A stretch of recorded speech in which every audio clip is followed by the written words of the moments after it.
We now cross live to Abuja for the Forum of Former Deputy Governors 4th Annual Conference. Let's take a look.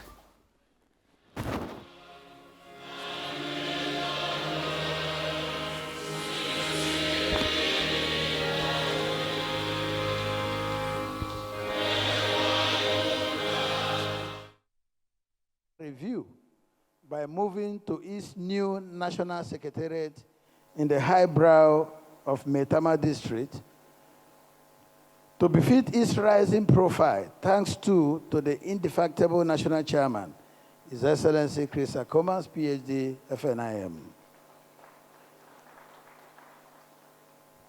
We have as well delivered on the resolution from last year's conference to set up the Renewed Hope Peer Review Group, to look into the implementation of President Bola Ahmed Tinubu's agenda to ensure that it is serving the interests of Nigerians. This, we believe, will help the cause of our democracy and enable the leadership to remain focused, working assiduously to ensure optimal outcomes that resonate with the needs of Nigerians. As revealed in our last year's address, the Forum is working on a spectacular book that will capture the rich public service or tour of duty experiences of its members, which, all things being equal, the launch of the first volume will be coming up very shortly. The Forum has made presentations to the leadership of the major political parties to revisit the seeming oversight where serving and former deputy governors are overlooked in terms of official assignment that benefit their status. Similarly, the Forum submitted memoranda to the House of Representatives Committee on Constitutional Amendment with a view to revisit certain sections of the Constitution and deepen our democratic practice. Within the said period, the Forum recognized the huge contributions of certain Nigerians to the cause of nation building, and accordingly confer awards on them, tagged Nation Builders Award to rhyme with its mantra. I am indebted to our eminent leaders who have stood by us to record this series of successes in the journey so far. We are proud to be associated with your excellencies and deeply appreciate all your supports that kept us going and able to achieve giant strides this much.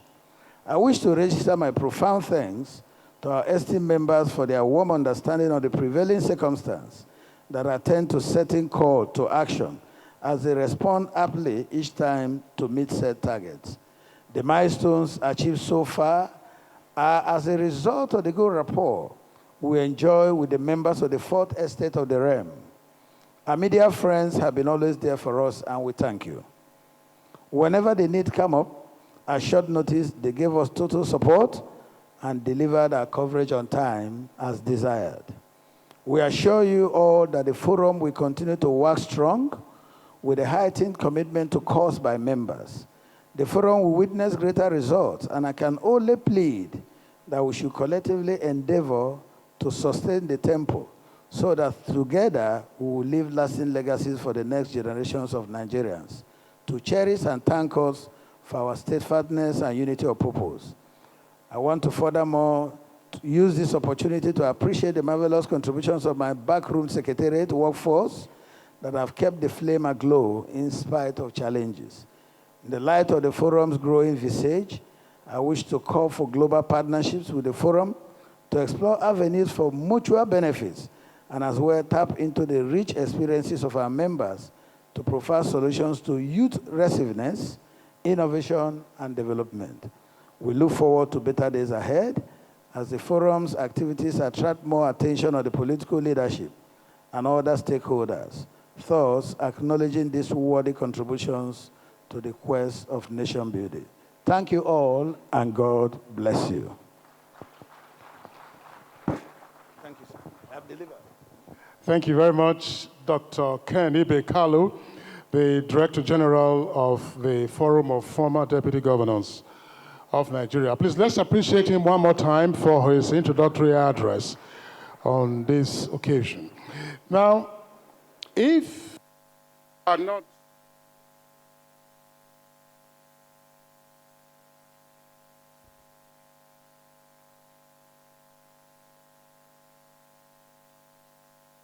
If you are not in the immediate vicinity of this program, and therefore you are watching us live, various channels that are at the moment transmitting this program, it is the opening ceremony of the 4th Annual National Conference of the Forum of Former Deputy Governors of Nigeria. It is, as it were, a 3-in-1 event, because this also marks the 15th anniversary of the Forum having its 4th Annual National Conference, because of which there will also be Forum's Nation Builders Awards. So distinguished guests, ladies and gentlemen, wherever you may be watching us, at home here in Nigeria, online or elsewhere around the world, this is the Forum Former Deputy Governors ceremony taking place here in the nation's capital of Nigeria, Abuja. Your Excellencies, let me now also respectfully invite the National Chairman of the Forum, His Excellency, the former Deputy Governor of Abia State, Dr. Chris Alozie Akomas, Fellow of the Nigerian Institute of Management, to please deliver his welcome address.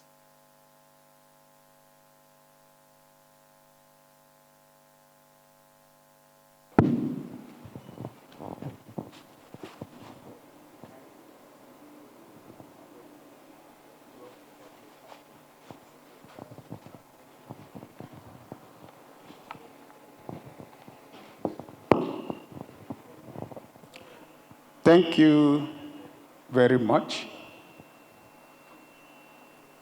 for being here. Kingsley and Clay, I thank you for always making sure that you're with us. I will try not to go all the hawk, because most times my speech and presentation takes more time recognizing the wonderful people that make me and members of the forum happy.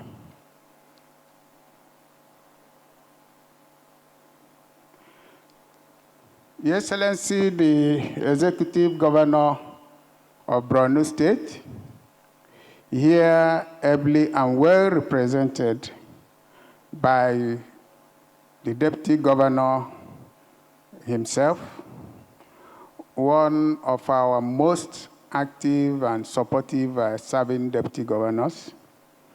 You and your Governor have shown us what it means to work well together. I want to open your secret to everybody. This young man, through him, with him and our networking, Governor Zulum, whom you are all aware is one of the most performing governors, have been wonderful. And here is what Governor Zulum said about his deputy. He said, I want to confess to the gathering that my stay with the Deputy Governor in the last 6 years needs not to be overemphasized. I cherish him, and I think people from other parts of the country would come and emulate from Borno State how governors should work with their deputies. Zulum.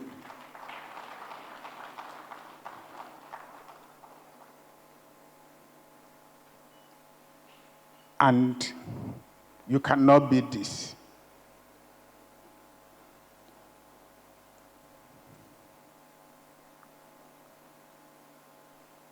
Chairman of this occasion,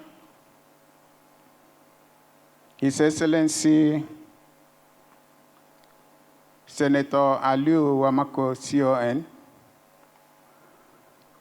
who has been with us, working with us, making sure that our programs are well presented and supported.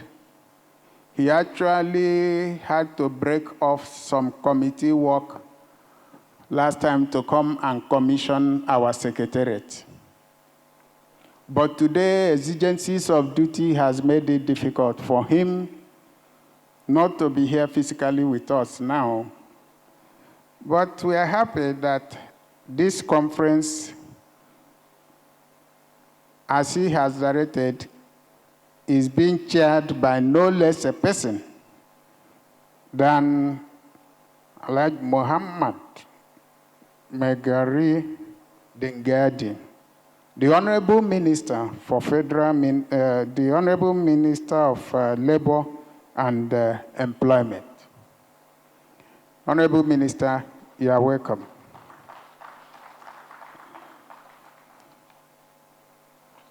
Your Excellencies, it will be difficult to mention all of you one by one, but I also want to recognize our keynote speaker, who has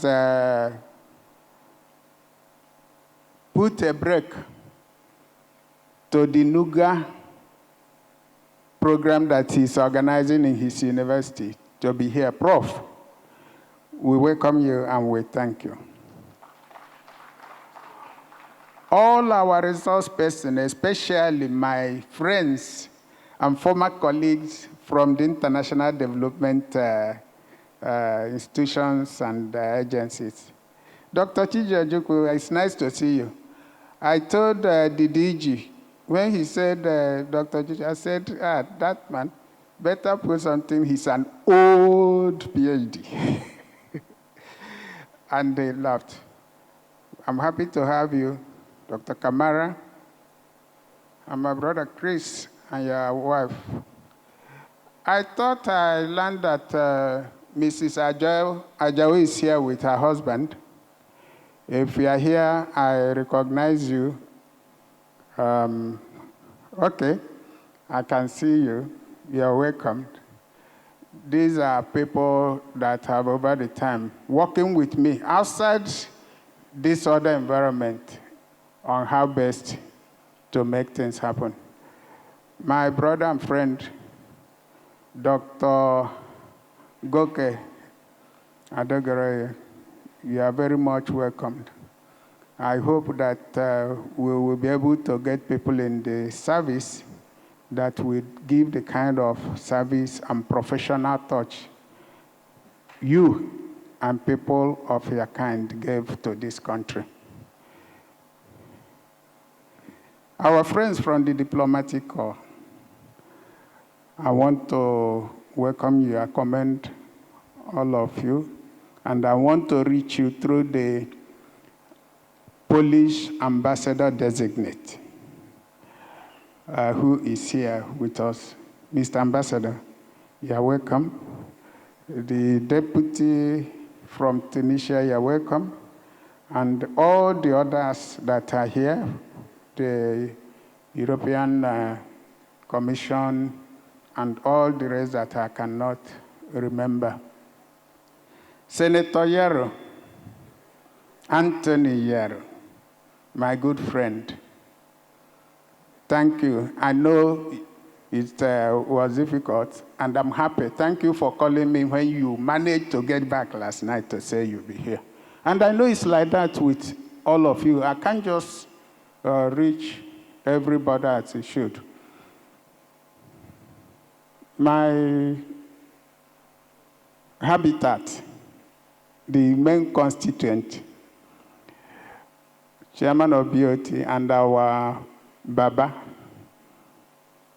yeah, and all of you, my dear colleagues, both in the Board of Trustees, in the ESCO, and all that have been given the best. I recognize and welcome all of you. Sir, retired CP Balogun, I thank you for braving or you said you come to show me that you are doing well. I thank you, and I thank God for your life. Welcome, sir. I'm sorry. Much as I've said, I'm not going to run an elective contest again. Of course, I ran that of the forum yesterday, and by your support, I got elected with a number of us back to serve you for another 3 years. Thank you very much.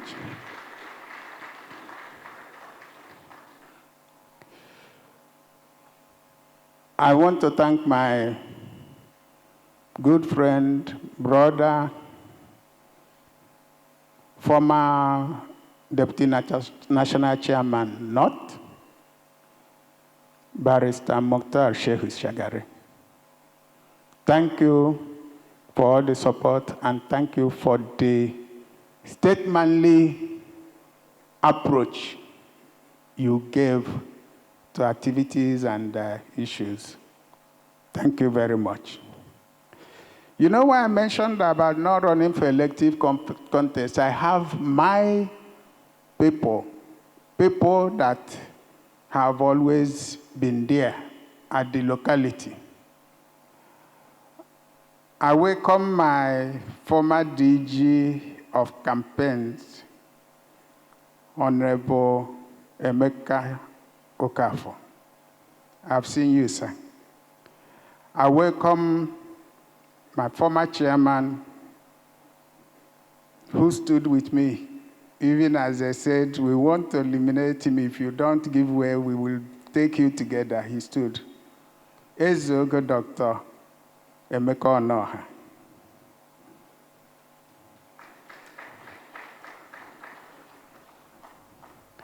You know, whatever we do, there is no place like home. And I have my senior brother here, who is always here. There's Sam, Chief Sam Kire.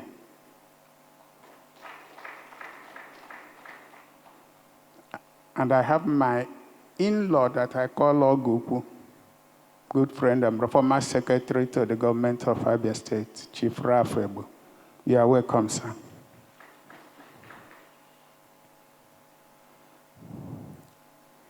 If I've not mentioned you specifically, it's not for lack of appreciation or recognition of what you've been doing. I have my brothers here in the media.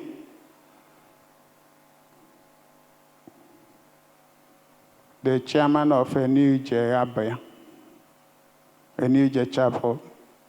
Father Parrot, I've seen you. And through you, I reach all your people. But I must basically mention Slick and Nina. Slick. Oh, well. Nina, thank you for the song, and thank you for, last year we had one. This year we have, next year we will have another one. Better, we'll continue to improve.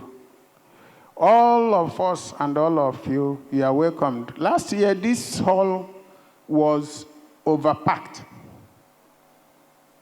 And so this year, we decided to take certain steps to make sure that it provides as much comfort as it should be. So I will now say, our dear friends in the media, the security, and others, ladies and gentlemen, it is with great pleasure that I, on behalf of the Forum of Former Deputy Governors of Nigeria, welcome you all to this 4th Annual National Conference. With great humility and profound gratitude, I stand before you at this point, this important point in nation building conference.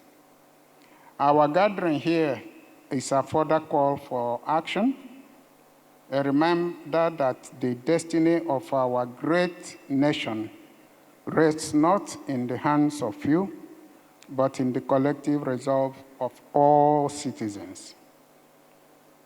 Nation building is not a sprint. It is a continuous process. It is the daily work of aligning our diverse strengths, cultures, and aspirations into a common purpose. At the heart of this process lies one indispensable ingredient, a shared vision. This is the story of FFDGN. The forum was founded by visionaries who saw today this fourth national conference is an attestation to our noble founders who knew that Nigeria would need this platform to constantly engage in refined, unbiased discourse, to deliberate on approaches to enhance sustainable growth, unity of purpose, efficient and effective socioeconomic development. The first annual national conference was held in October 2022 at Ibom Hotel and Golf Resorts, Uyo, Akwa Ibom State, with the theme Nation Building in Challenging Times. I must add that at that time you will agree with me that it was a challenging time for our nation, working towards the next election in 2023. Hence, we worked, deliberated, and our resolutions was around the issue of nation building in challenging times. In October 2023, the second annual National Conference and Summit for serving deputy governors was held at Fraser Suites, Central Business District, Abuja. The theme was partnering in the shared vision for good governance and sustainable development. Then came October 2024. The third annual National Conference was held with the theme Strategic Solutions for Good Governance, Food Security, and Sustainable Growth in Nigeria. Today, we gather under the timely and thought-provoking theme, Boosting Nigeria's Productive Capacity for National Growth and Self-Reliance. The role of leadership, industry, and innovation in policy implementation. This resonates deeply with the realities of our nation at this pivotal point of our development journey. Nigeria is blessed with immense human and natural resources. Yet, our challenge has never been the absence of potential, but rather how best to harness and translate that potential into tangible growth, sustainable wealth, and improved quality of life for our people. To do this, we must strengthen leadership at all levels, empower industry to thrive, and embrace innovation as the driving force of modern economies.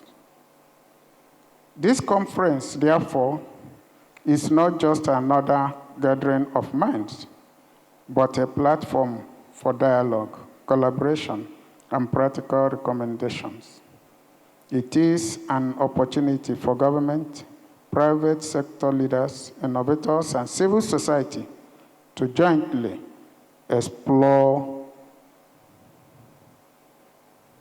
strategies for accelerating industrial productivity, fostering innovation, and ensuring that leadership delivers results through efficient and effective policy implementation. Leadership, industry, innovation, and civic responsibility must converge in a ground coalition of purpose. Our leaders must embody integrity and foresight. Our industries must be productive and globally competitive. Our innovators must be empowered to create solutions. And every citizen must embrace the spirit of patriotism, discipline, and shared vision and sacrifice for nation building and development. The gathering today is not just for speeches, but also for ideas, meeting of minds, and hopefully the birthplace of enduring partnership and collaborations. Let us live here not only with resolutions, but also with renewed determination to live out the values of unity, equity, and responsibility in our daily lives. On the part of FFDGN, we have been working within our system to enhance productivity. Hence, we incorporated the Sustainable Cocoa Initiative, an NGO, into 2017 to work with other stakeholders in organized manner to enhance increase in cocoa production and value chain. I hope that the audience and many Nigerians will recall and know that cocoa used to be one of our highest foreign earning source, and that 14 states of the country have the capacity and are able to produce cocoa, to grow and produce cocoa. And we are still hoping that that will happen. I'm happy that some of those who have worked tirelessly along this effort, including those that worked towards the effort under the service and tenure of our dear friend, Dr. Adeshina, when he was Minister of Agriculture. We remember all the efforts made to have the National Nigerian Cocoa Corporation established. Let no one despair. Let us not think it's over. We'll continue to push on. And one day, it will be good too. I firmly believe that the outcomes of our deliberations will contribute meaningfully to national discourse and provide effective solutions towards building a self-reliant Nigeria. One, where our industries favorably compete globally, as I said earlier, our youths are encouraged and challenged to come up with groundbreaking innovations, and our leadership is accountable to the aspirations of the people. On behalf of FFDGN, I appreciate and thank our chairman, especially His Excellency Senator Liu Wamako, CON, our distinguished speakers and resource persons, and all participants for committing time and expertise to this noble cause.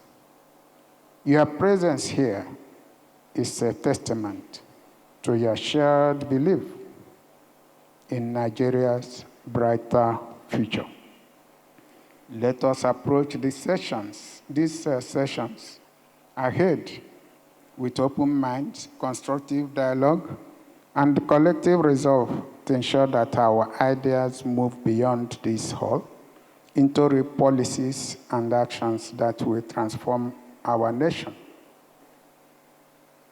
I want to drop a special word about the FFDGN. And I say, may I conclude this address by saying that in FFDGN you find love for one another, love for country, patriotism, dedication, experience, knowledge, understanding, expertise, maturity, reliability, character, professionalism, networking, friendship, partnership, cooperation, collaboration, sacrifice, and unity of purpose for nation building and development.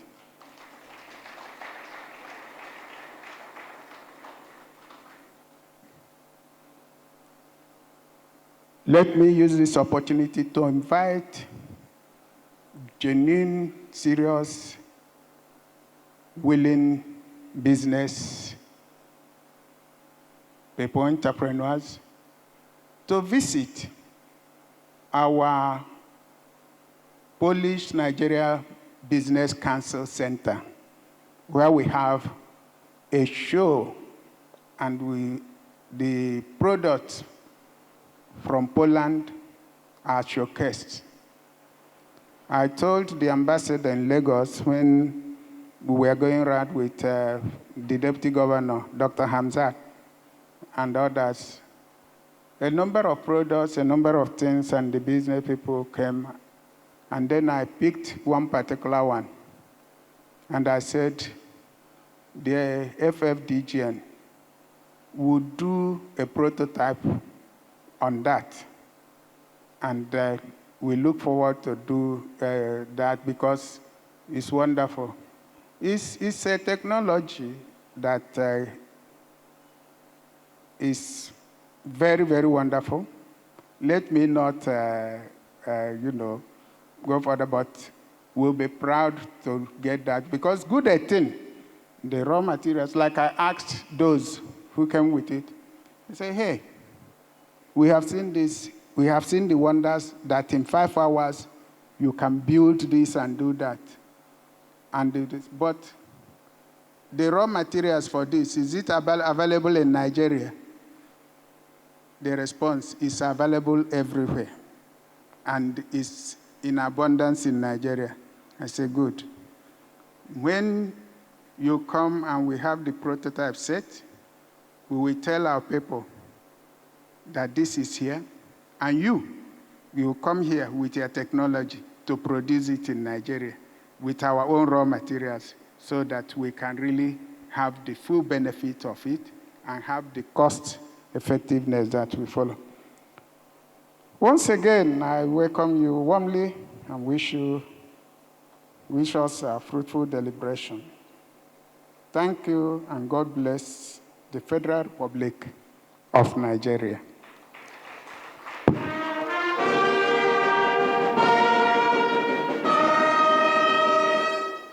Please, with hearts of appreciation, hands of applause, let's put our hands together for the steady hands that steers the wheel of this forum to greatness. You know, true leadership does not just lay foundation and leaves. True leader lays foundation, returns to reinforce the foundation to ensure that the structure not only stands, but is standing tall and stronger. And that's the stuff His Excellency, Chief Chris Alozie Akomas, is made of. Distinguished ladies and gentlemen, a clear indication that when leadership performs, even the ballot smiles back. True of us, when leadership performs, what does ballot do? It smiles back. Or is it leadership repeated? Anyway, let's put our hands together. Congratulations, Your Excellency. We will be taking some goodwill messages right now. You know what they say about goodwill messages. It's the only language that the deaf and the dumb, the deaf hears and the dumb knows. The language of kindness, the language of goodwill. So if you give a dose of goodwill messages, it echoes back to you, double portion, and in wonderful ways. Distinguished ladies and gentlemen, please join us as we now listen to some words of encouragement for the Forum of Former Deputy Governors of Nigeria. And again, I'll call Kingsley. We will start with while Kingsley and while they are working at it, let me quickly take some recognitions. I have, I'm trying to get this pronunciation right, is Michał Tisan. Michał Tisan, that's the ambassador designate of Poland. Did I get it right? Michał Tisan. Thank you. Thank you, Excellency. Engineer Abubakar Liu, CON, former Deputy Governor of Yobe State. Your Excellency, thank you very much. Okay, I also have CP retired, Olayinka Balogun. He's also here with us. CP retired. Thank you, sir. Thank you very much. Emeka Okafor. Emeka is also here. Yes, you've been recognized earlier on. Thank you. Ezeogo Emeka Onuoha, former Commissioner Environment, Abia State. You've also been recognized. Please, thank you. I also want to recognize members of my jurisdiction, members of the Fourth Estate of the RAM, especially the NTA crew, TVC, I see you. AIT, I also see you. Other media houses here present, thank you very much for the good work you're doing. Kingsley is here for the goodwill messages. Thank you.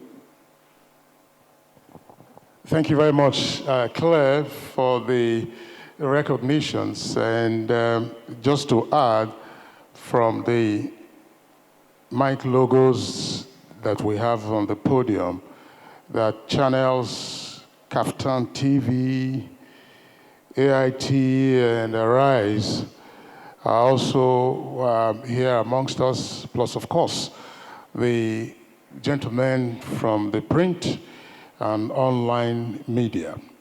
Your Excellencies, distinguished guests, ladies and gentlemen, we will have two goodwill messages.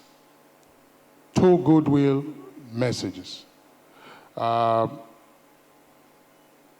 would just need to clarify one or two items on the program so that we gain in time and speed. So, Your Excellencies, let me clarify something from the National Chairman of the Forum of Former Deputy Governors.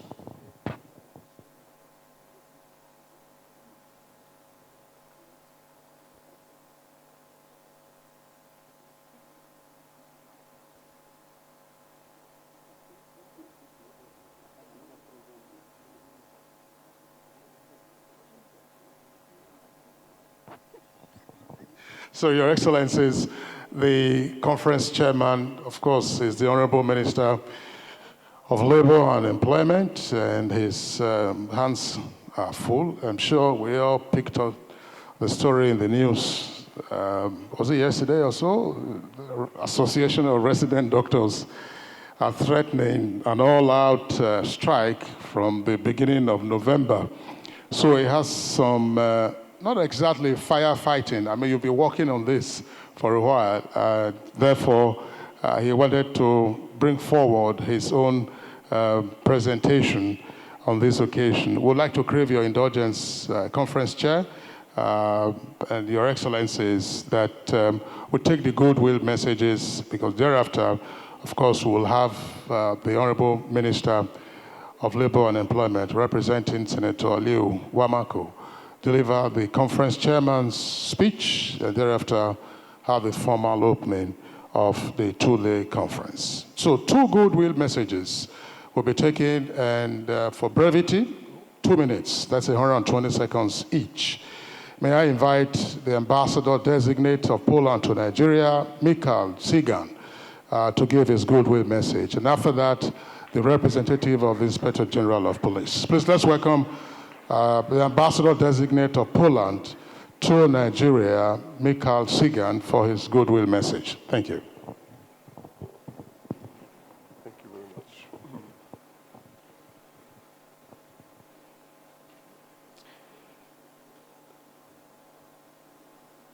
Honorable Minister, honorable guests, members of the Forum of the former deputy governors of Nigeria.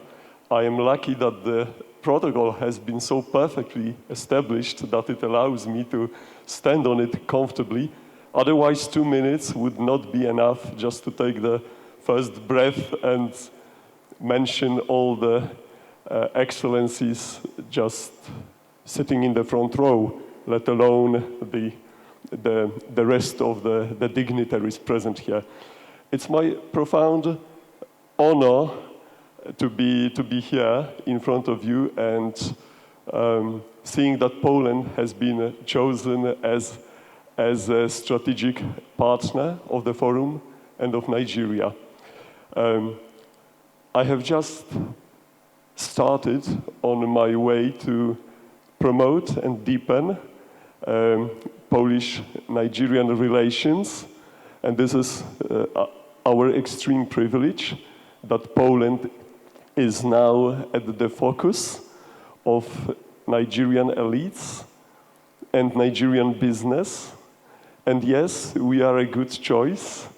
We are a friend of Nigeria, and we are a country that has been in constant growth for almost 4 decades now, since our transformation, and since we have a very good, relevant living experience to share with you, with all business partners, and every entity and community that is willing to work hard to achieve this progress.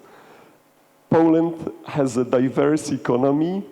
We have just now entered this elite club of $1 trillion economies, and we very much cheer for Nigeria on its path to successful fulfillment of President Tinubu's renewed hope agenda, so that Nigeria takes its right place among the countries that are in the lead of progress, of prosperity, good governance, and self-reliance, as has been rightly chosen as a theme of this year's 4th conference. For the brevity of time, I will stop here only to reinforce my message, not just of goodwill, but of strong commitment that for all of you, we are here as a good, reliable partner that will help Nigeria progress in all fields: social, economic, security, every other field that Nigeria deserves. Thank you very much once again. All right, thank you very much, Ambassador Designate, for the goodwill message. I'm sure that once your letters of credence are presented, you'll have the opportunity of working on a number of issues. Ambassador Designate, I don't remember the last time we had the Polish leader visit Nigeria. But when Obasanjo, General Obasanjo, as he then was head of state, Wojciech Jaruzelski was here in Nigeria. And we also had a technical cooperation agreement where young Nigerians were sent to Poland, Romania, and other East European countries for technical training. So after Jaruzelski, I'm not quite sure.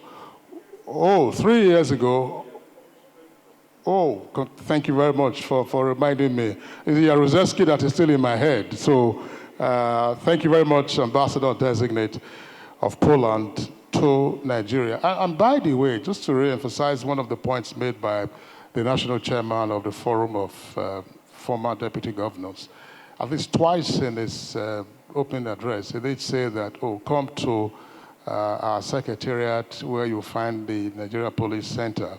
He said that with a great deal of pride, because only 3 weeks ago, on the 9th of this month, the forum moved into its new secretariat in Maitama.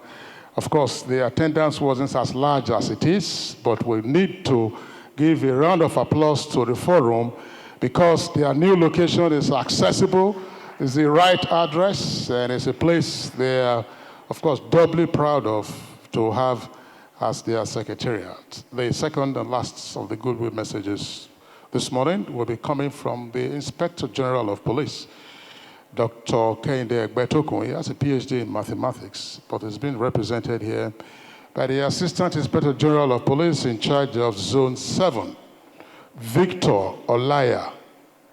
It's Victor Olaya. Well, and for those of us who are not so young, I'm sure you know Victor Olaya. Dr. Victor Olaya was a great trumpeter, high life maestro. Any relationship with Victor Olaya? Oh my goodness. Ladies and gentlemen, it gives me immense pleasure to welcome the son of the music maestro, Dr. Victor Olaya, who is an Assistant Inspector General of Police, here representing the Inspector General of Police on this occasion. Congratulations. Maybe we'll have one of his beats after you speak. Thank you. Thank you, sir. Thank you. Your Excellencies, and we have many, quite a number, Your Excellencies, the diplomatic community, our own Commissioner of Police, Yinka Balogun, CP retired, distinguished guests, ladies and gentlemen, good morning. I first want to congratulate the FFDGN for it's a good job. The IGP, the entire Nigerian police force, we are proud of you, sir. We're proud of you. And on this note, I'll just quickly go to the goodwill message of the Inspector General of Police.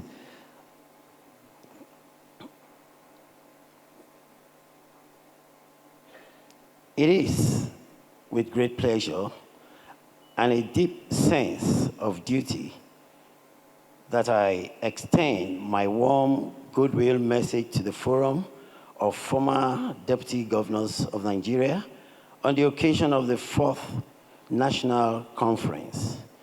This gathering reflects an enduring commitment to nation building and the continuous search for pathways to sustainable growth and self-reliance in our dear country. The chosen theme, boosting Nigeria's productive capacity for national growth and self-reliance, the role of leadership, industry, and innovation in policy implementation could not be more timely. It captures the essence of our national aspirations, one where visionary leadership, industrial advancement, and creative innovation work hand in hand to translate policies into tangible progress. As a nation, our productivity and self-reliance depend not only on the abundance of our natural and human resources, but also on the quality of governance, the integrity of leadership, and the security of our environment. The Nigeria Police reaffirms a steadfast partnership in this pursuit we recognize that peace and security are the bedrock upon which all other sectors of national development thrive.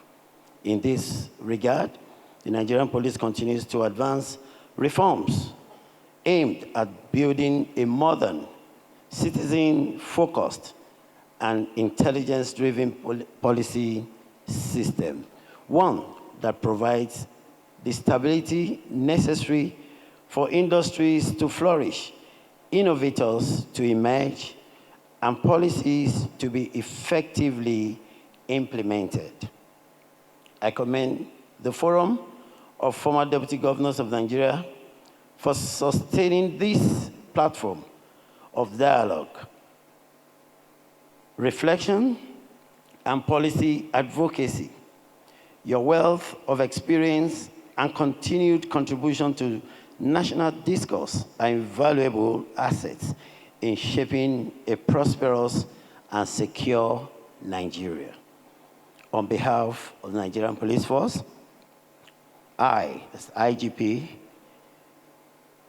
Kayode Egbetokun, PhD, NPM, congratulate the organizers and participants of this conference and wish you fruitful deliberations that will yield actionable outcomes for the growth and progress of our nation. Thank you, and God bless Federal Republic of Nigeria. Thank you.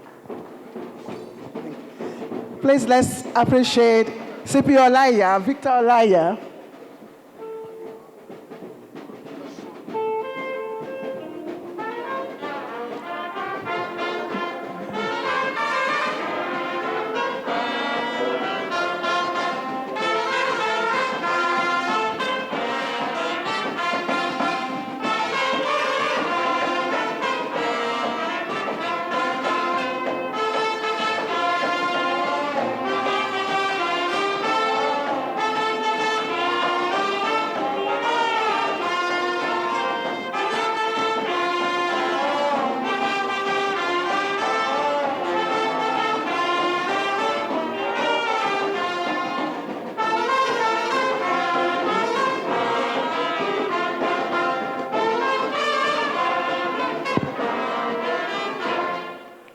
Please let's appreciate the band for honoring the peaceful soul of late Victor Olaiya. Today we see CP Victor Olaiya, a carbon copy, retired, a carbon copy. Thank you very much. And by the way, that tune used to be one of my favorites. And it's talking about Omokopa. Omokopa is a white lady, a white lady. All right, distinguished ladies and gentlemen, you know, gatherings and conversations like this will need a compass, someone who will steer the direction of the conversation to the right path. And after, you know, meandering, that mantle fell on one person today. And that person is the Honorable Minister of Labor and Productivity. As the conference chair, I will be inviting him to give the conference remarks. Please, let's put our hands together for Honorable Minister of Labor and Productivity, Mohammed Mayegaridin Yadi, CON, to give us the conference chairman's remarks. Thank you very much, sir.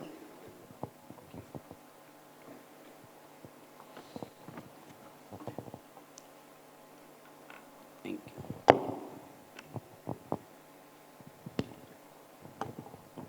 you. In the name of God, the Beneficent and the Most Merciful, Your Excellency, the Executive Governor of Borno State, ably represented by his deputy, Alhaji Umar Kadafur. Your Excellency, the chairman of this very great forum, Dr. Chris Alozi, whom I regard as our chief host, Your Excellency Dr. Malik Muhammad, the Chairman Board of Trustees of the Forum, Your Excellency, my Deputy Governor, Sheikh Mutari Shehu Shagari, former Deputy Governor of Sokoto State, and Deputy Chairman of the Forum North, Alaji Kasim Bolarum, Deputy National Chairman, Forum South, Your Excellencies, the Deputy Governors here present. Of course, out of my relationship with the person I'm representing here today, I have been very fortunate to know quite a number of the Deputy Governors that are here present today. Not just because of the relationship, because of the fact that I was also a secretary to the government of Sokoto State at that time, and I worked with quite a number of you people. I'm very happy to meet you.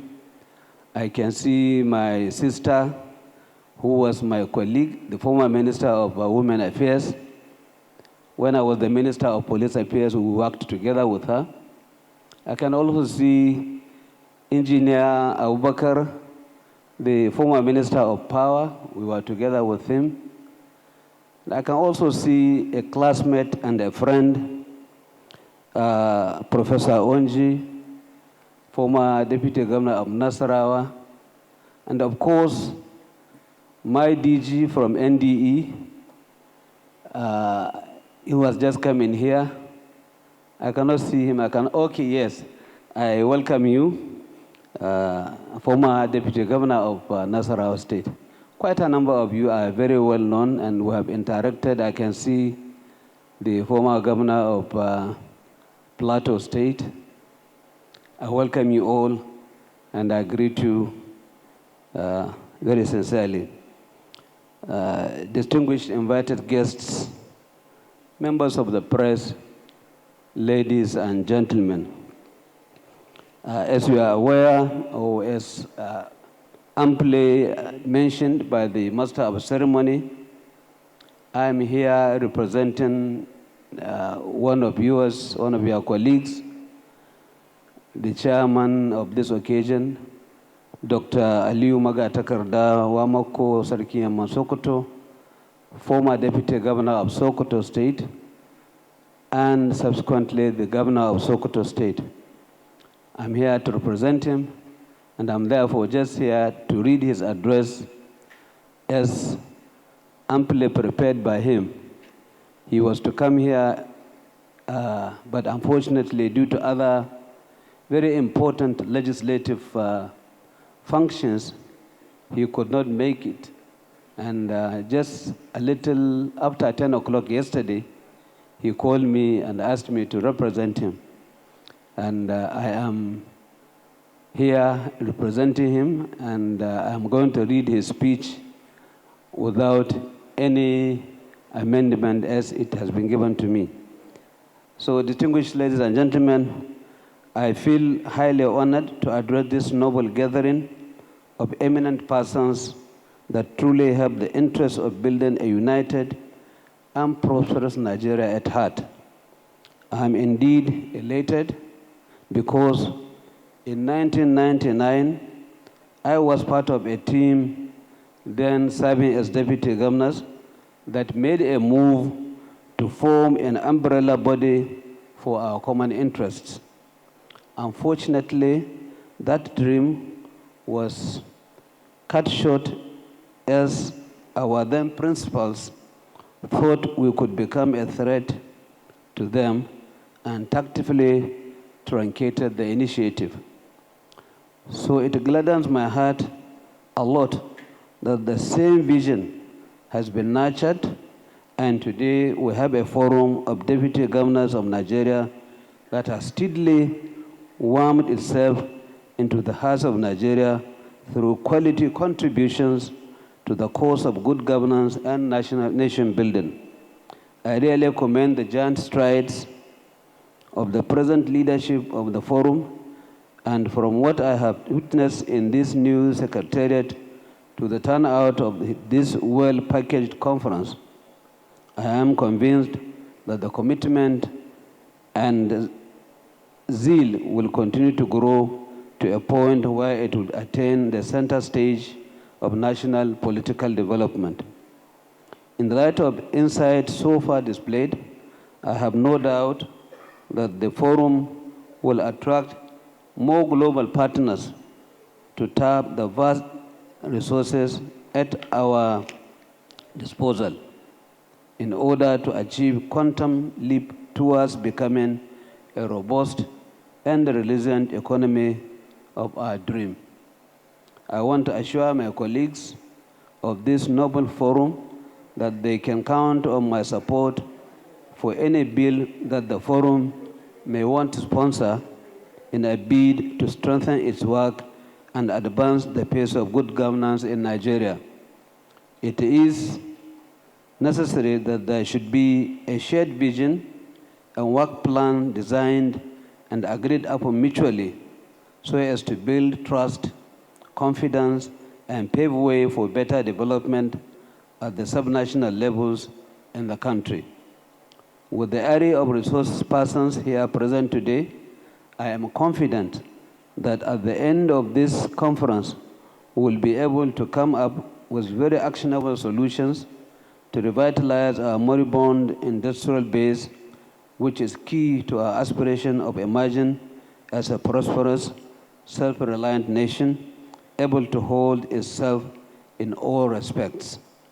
I want to register my profound appreciation to the friends of the forum and corporate bodies who over time have been supporting and contributing to the growth and development activities of the forum.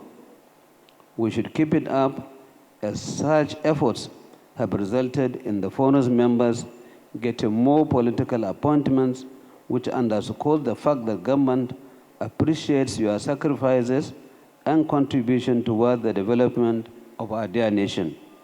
The present government has taken bold steps to unbundle our economy with a view to reduce waste, open vast opportunities for all Nigerians to feel a sense of belonging and explore more in order to be useful citizens pursuing worthwhile lives without let or hindrance.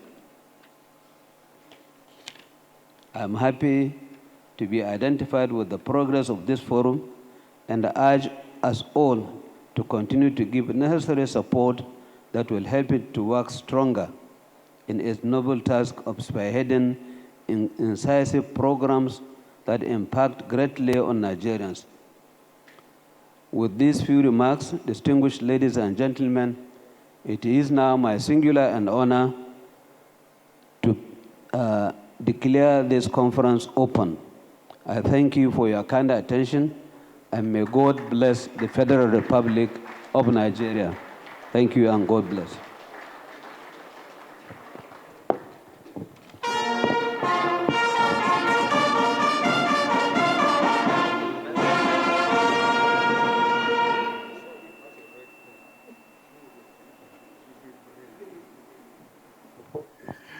Thank you very much, the Honorable Minister of Labor and Employment, representing the conference chair, distinguished Senator Wamako, who himself is also a former deputy governor and former governor of Sokoto State.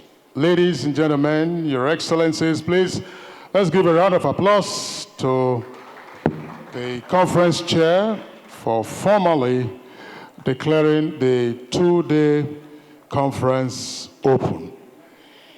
I earlier indicated that the conference chair, who has been represented, and that his representative, of course, is pressed for time. But, Honorable Minister, we would like to crave your indulgence still if we can snatch a minute or two of your time. And Permit me, therefore, to immediately recognize in our midst the incumbent Deputy Governor of Abia State, His Excellency Ikechukwu Emetu. Please let's welcome His Excellency, the Deputy Governor of Abia State. We have coming up next the Forum of Former Deputy Governors Nation Builders Awards. Now, this has been introduced by the forum, recognize and, of course, appreciate the hard work and also the contributions of persons or entities to national development. There are, for purposes of the Nation Builders Awards today, 3 recipients.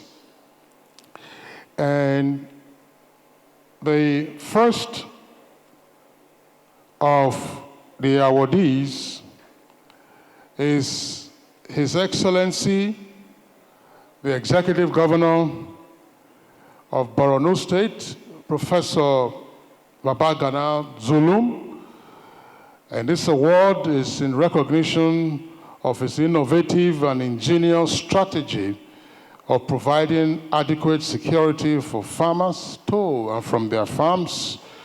And this has averted famine in the state.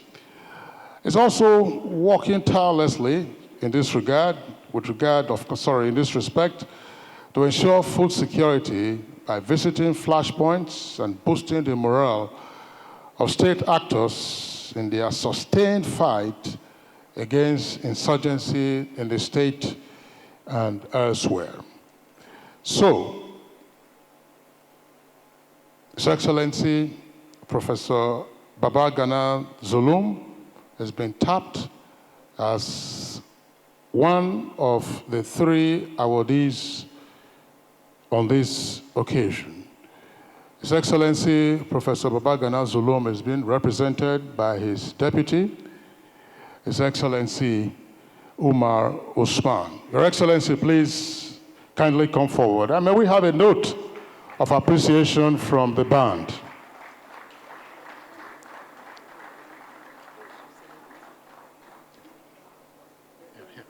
Here. Your Excellency, I just...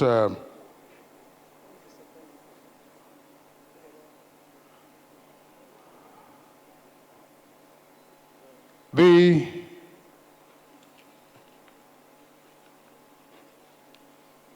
second awardee is not Her Excellency Dame Pauline Taleno. It's not Her Excellency just here too. She's making the presentation. She's making the presentation. And probably she came up a bit too early. We wanted to call the 3 awardees, but that's fine. Your Excellency. You invited her. Oh, fantastic, Your Excellency. So that's the first awardee represented, and the presenter, of course, the former Deputy Governor of Plateau State. The second awardee is A.D. Konapio. Konapio is the CEO. A.D. Konapio is the CEO of a firm known as Woolen Synthetic Textile Manufacturing Limited. Please, let's give him a round of applause. Now, this firm is based in Lagos. A.D. Konapio is the CEO, and the firm produces 100% cotton towels. And the firm also produces uniforms for all military and paramilitary agencies in Nigeria.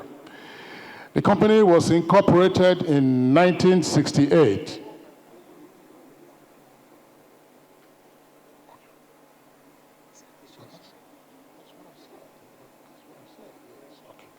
All right, so again, we back up a bit. The national chairman of the forum would like the awardees to take theirs one after the other, as we say, seriatim. And therefore, we go back to His Excellency, the Executive Governor of Borno State, Professor Babagana Zulum. And the award is in recognition of his innovative and ingenious strategy of providing adequate security for farmers to and from their farms and ensuring food security thereby, and by also visiting several flashpoints and boosting the morale of state actors in their sustained fight against insurgency in the state and in neighboring locations. Your Excellency, Professor Zulum is being represented by his able deputy, His Excellency Umar Usman. Then the award will be presented by Pauline Talen, Her Excellency, former Deputy Governor of Plateau State and former Honorable Minister of Women Affairs. Thank you, Kingsley. Your Excellency, on behalf of the Forum of Former Deputy Governors in Nigeria, we present to you this Nation Builders Award 2025 to our very dear Governor of Borno State, Professor Babagana Umara Zulum, in recognition of your iconic leadership towards ensuring food security in Borno State, is hereby conferred with the 2025 FFDG and Nation Builders Award in the category of Innovation and Productivity Award. Congratulations and God bless.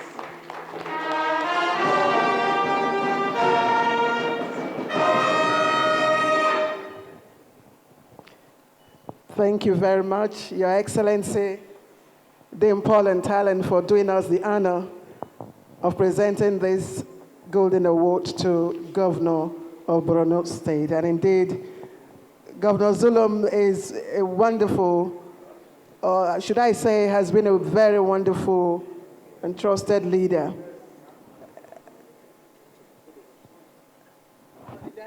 Yes.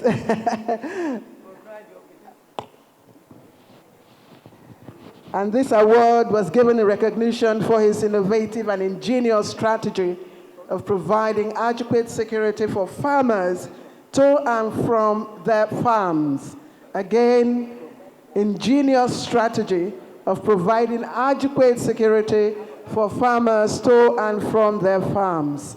Now, what did this do? It averted looming famine in the state, and not just in the state, at large Nigeria. It ensured that food security and severally visiting flashpoints which boosted morale of the state actors to sustain the fight against insurgency in the region. Your Excellency, thank you very much. The next award will be presented by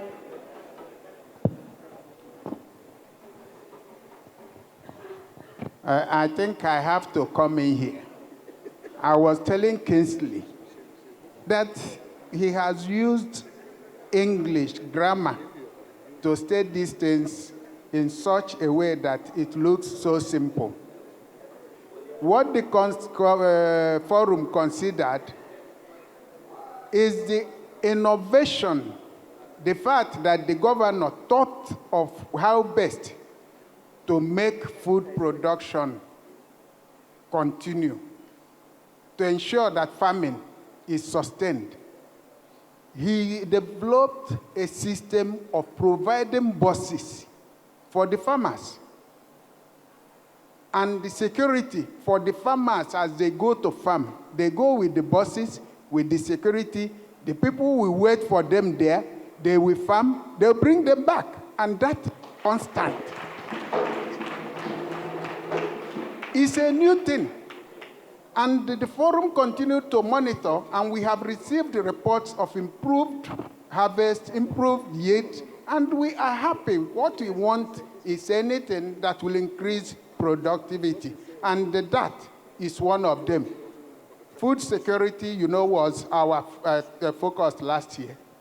We are having a governor who do not only provide these things that came up with that innovation, but most times he will go and visit them there to give confidence. We are happy and proud of him and seeing this out. Thank you.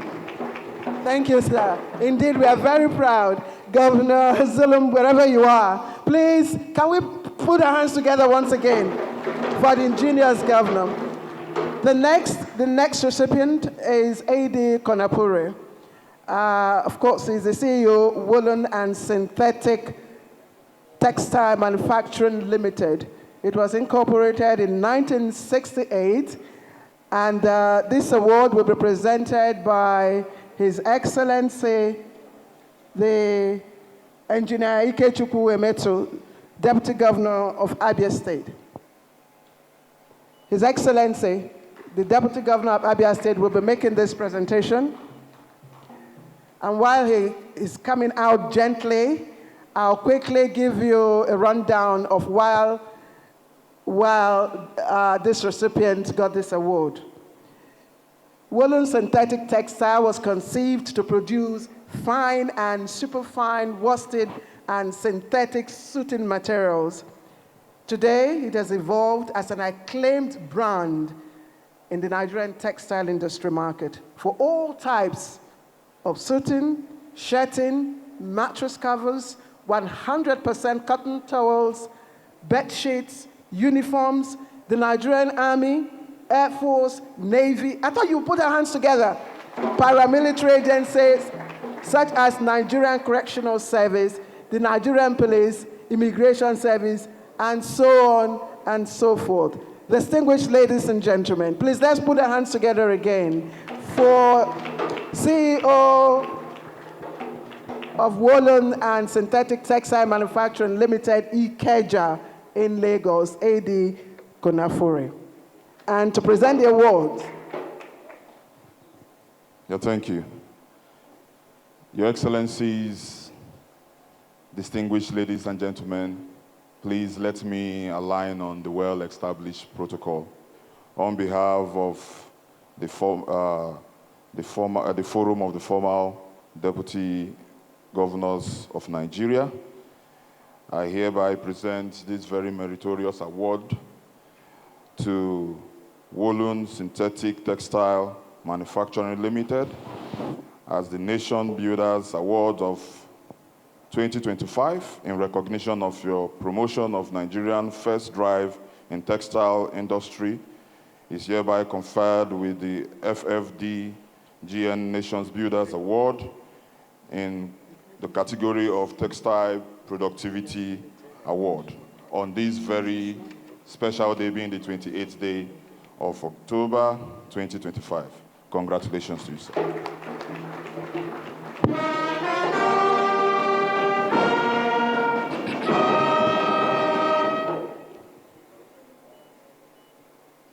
Another round of applause for Woolen Synthetic Textile Manufacturing Limited.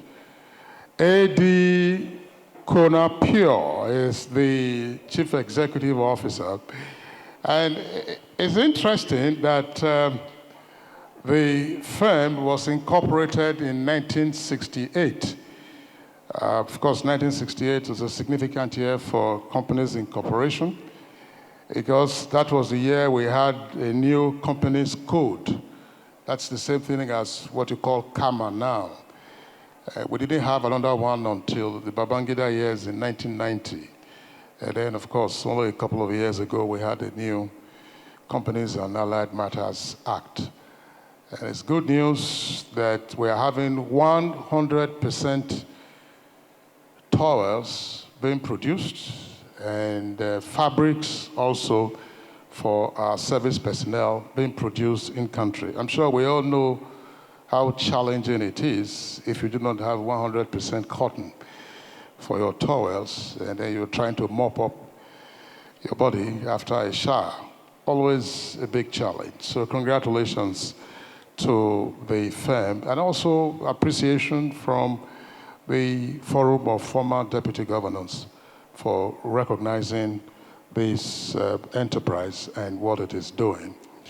Let me also now invite the third awardee for the event, and that is Agro Traders Limited. Agro Traders Limited. It was a company founded in 1991, and it began with 400 tons of cocoa in its first season, and we understand it's now exporting over 20,000 tons of cocoa beans annually. Please, let's give the firm a round of applause. And it is known for its meticulous control of all produce passing through its stores. And it holds the UTZ certification, and this has been sold since 2012 for ensuring sustainable and ethical sourcing. It's a member of the World Cocoa Foundation, supporting farmers' welfare and industry development. The Forum of Former Deputy Governors is recognizing the firm for its responsible and reliable supply of high-grade Nigerian cocoa beans. Agro Traders Limited. Who is standing in for the firm? Going to the washroom. Agro Traders, that's wonderful. To present the award is the Ambassador Designate, Polish Embassy here in Abuja, His Excellency Ambassador Zizgan. Your Excellency, here in Poland, there is every soup for every mood. In Poland, you have soup for every mood. I learned that you have the Zurex or the Rosso, and it's just like the egusi and pepper soup. But the only difference is the person that is preparing both soup. Your Excellency, am I right? Thank you. Well, the only soup we don't have is the cocoa soup. The cocoa soup. That is in the waiting. Thank you, Your Excellency. Thank you. Please go ahead. Excellencies, ladies and gentlemen, governors, former deputy governors, once again, I'm very privileged to be here as representing Poland and agricultural potency. It has a special meaning that I can hand this award in the category of cocoa processing and productivity to Agro Traders Limited. My sincere congratulations and, well, full speed ahead for the agricultural production in Nigeria.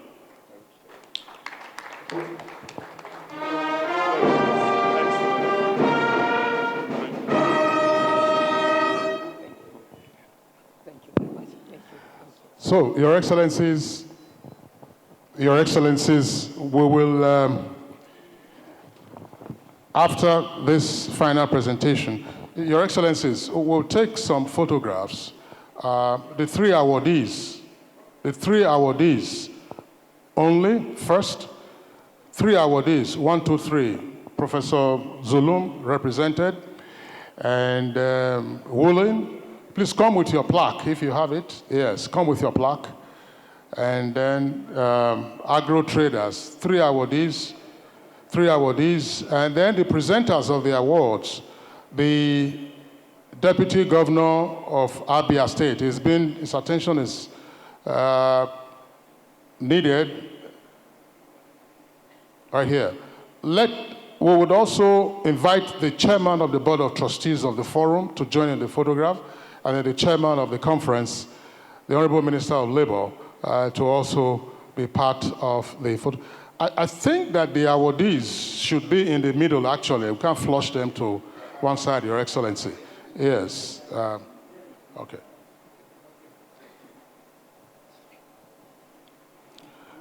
Are we good with this photo shoot?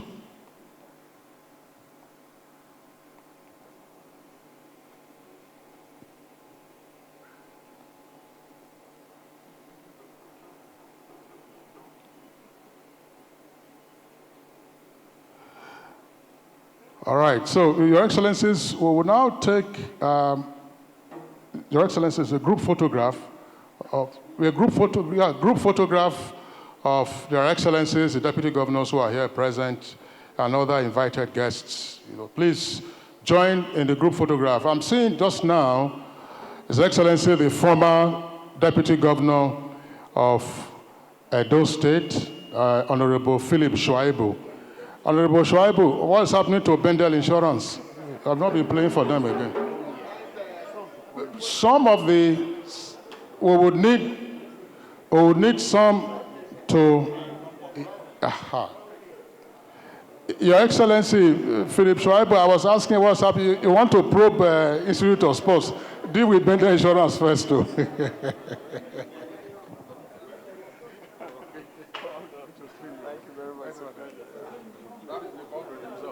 Yes, the Congress Deputy Governor.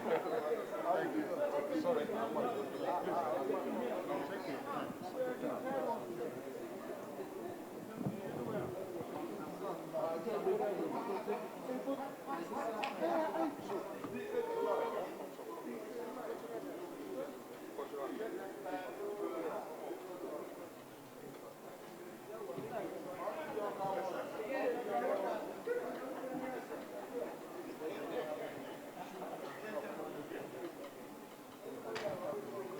Yes, cultural display, and then get ready for the keynote address.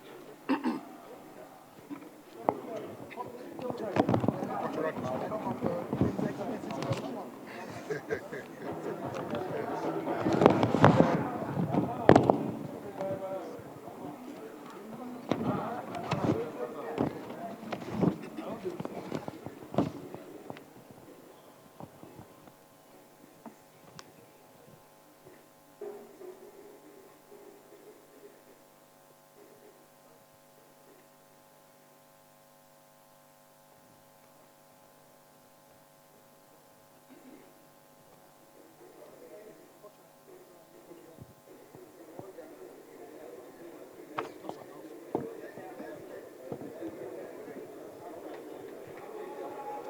Yes.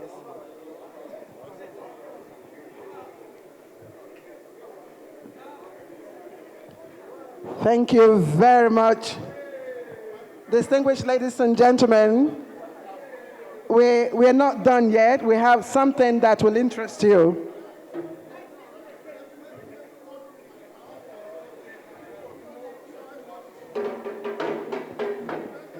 Distinguished ladies and gentlemen,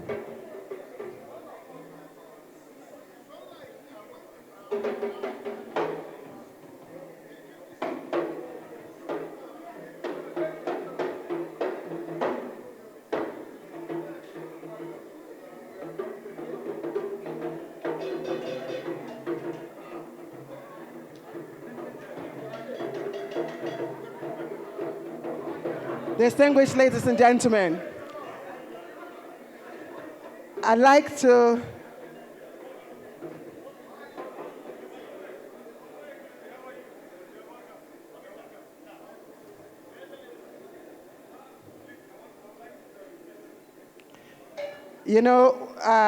Walter Lippmann, the American renowned writer and political scientist, he captured the essence of culture that I always try to, that I always recall.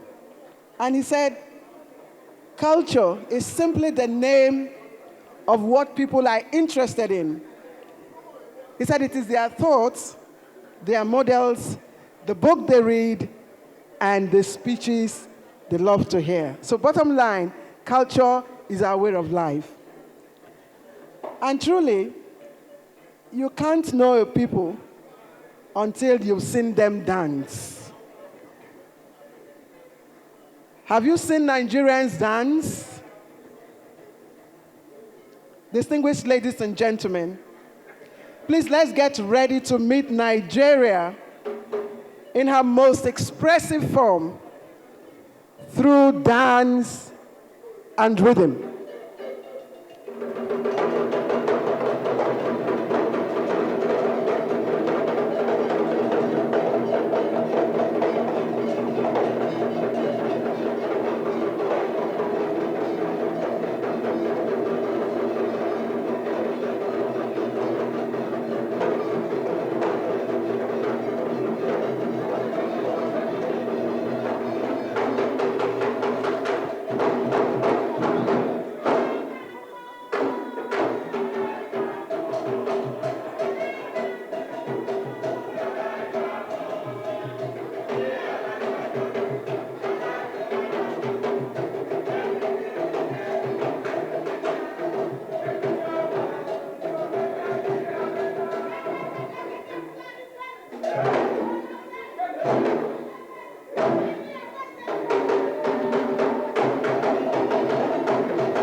Your Excellencies, special invited guests, ladies and gentlemen, please let's give another round of applause to the cultural troupe for the short but impactful performance that we've had. We will recognize some of the dignitaries who are here in our midst, and some who are also members of the forum. His Excellency Patrick Ekpotu, former Deputy Governor of Akwa Ibom State. Please let's give him a round of applause. He was deputy to the incumbent President of the Senate, Godswill Akpabio. Let's also recognize His Excellency Amobayo Marvelous. Amobayo Marvelous. Amobayo Marvelous. All right, so thank you very much for being around. Yeah.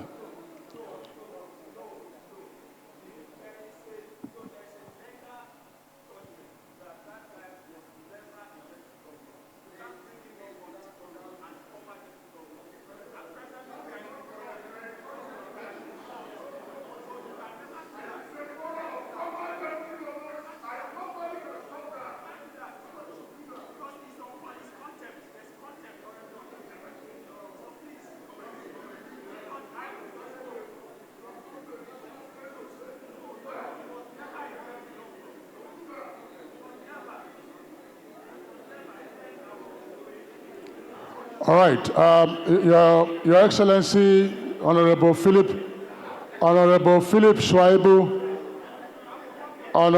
Philip Shwaibu, Honorable Philip Shwaibu, the National Chairman of the Forum, is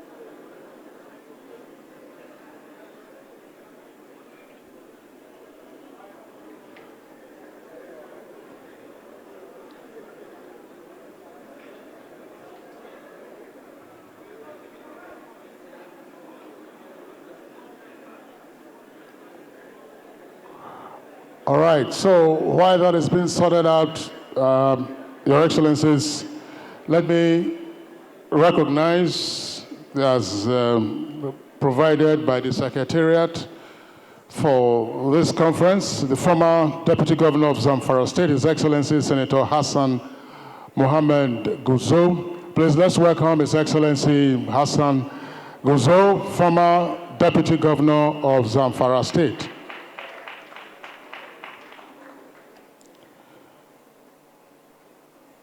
It's interesting. I think when things like this happen, then you get a few ideas. Maybe we may have to reestablish the bona fides of whoever is in the hall here. But obviously, everyone is here with positive intentions, and we also are law-abiding, and so we follow due process. The former Deputy Governor of Old Benue State, His Excellency Sule Iyaji. All right, so please let's give him a round of applause. Old Benue State, His Excellency Sule Iyaji.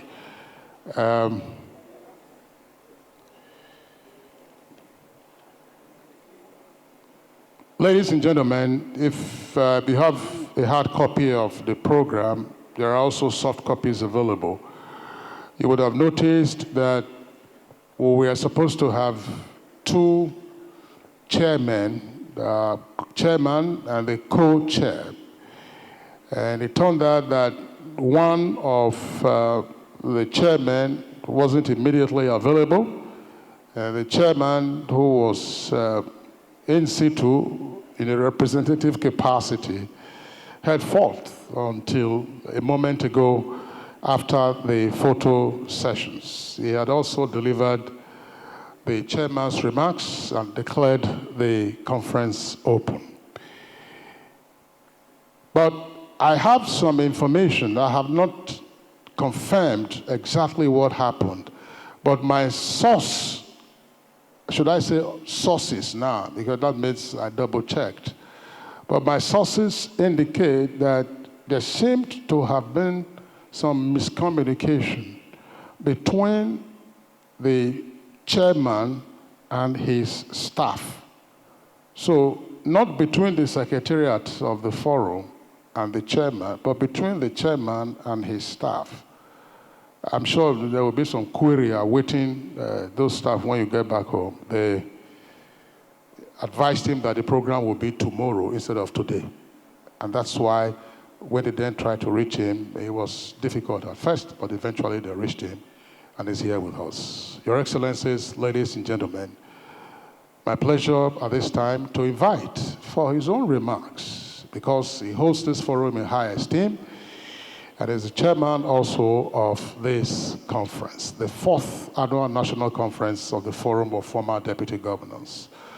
Distinguished Senator Ayim Pius Ayim, former President of the Senate of the Federal Republic, and also former Secretary to the Government of the Federation. Please, let's welcome him with a much louder round of applause to the microphone and to the podium.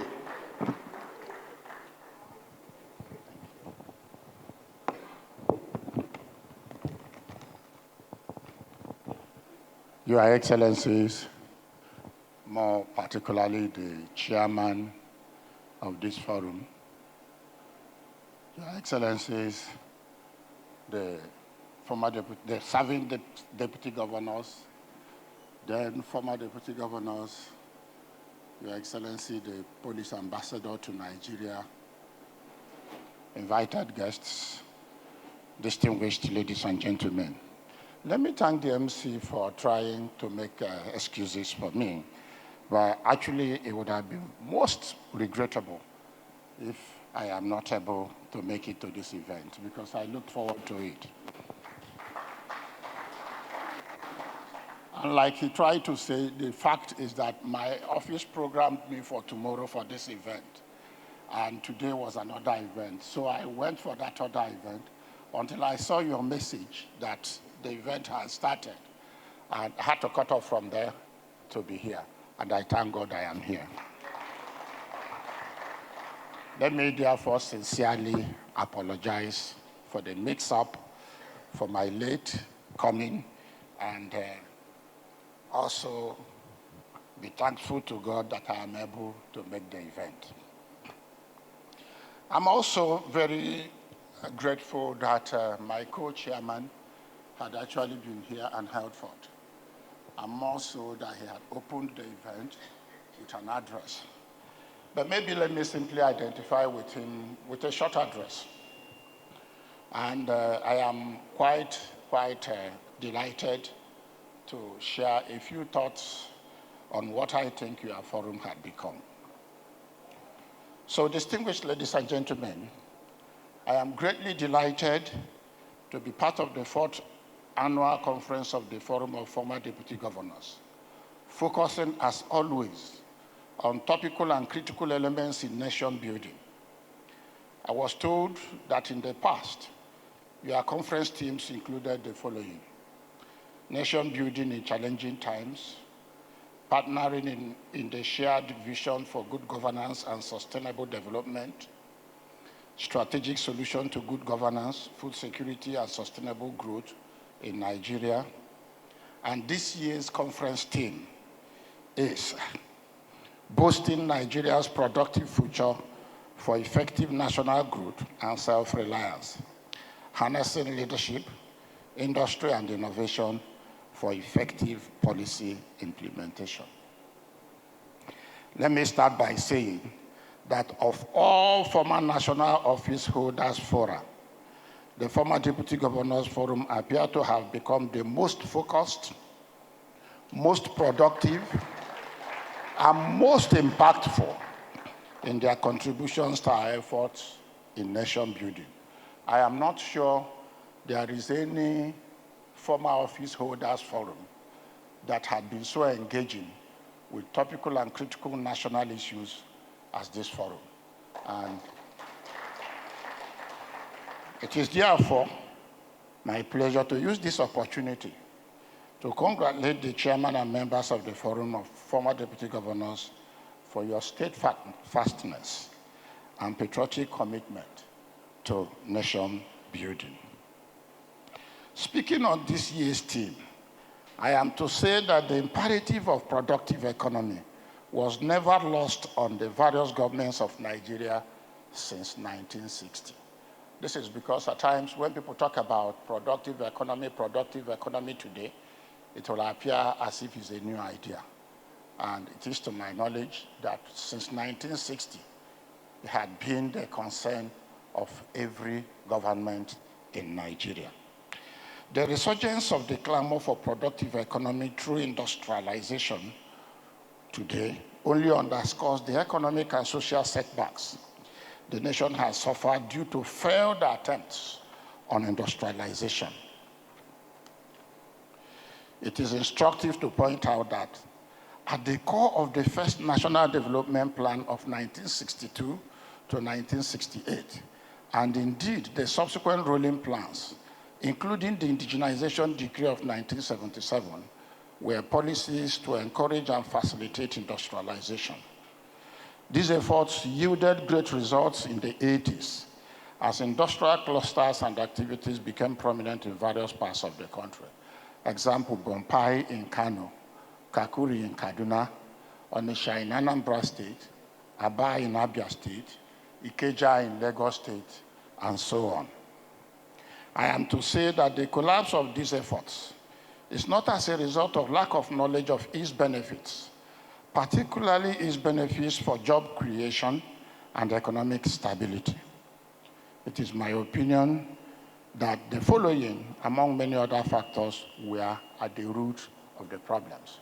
I also know that today we look at certain surface issues, more particularly present issues, as being the real issues that had set us back. But I think there are more fundamental issues. And if we don't address those fundamental issues, it will appear as if we are putting block on no foundation. So we need to look, I thought I should highlight just 3 critical foundational issues we must also look at and in fact seek to address them in order to actually resurrect and enhance our productivity through industrialization. One of such factors is the military coup and counter-coup of 1966. The most outstanding consequence of the 66 coup is that it dislocated our sense of nationalism and national aspiration, and thereby promoted ethnicity and nepotism. The military incursion into power has also dislocated our sense of value, weakened the rule of law, and inculcated greed and recklessness in public office.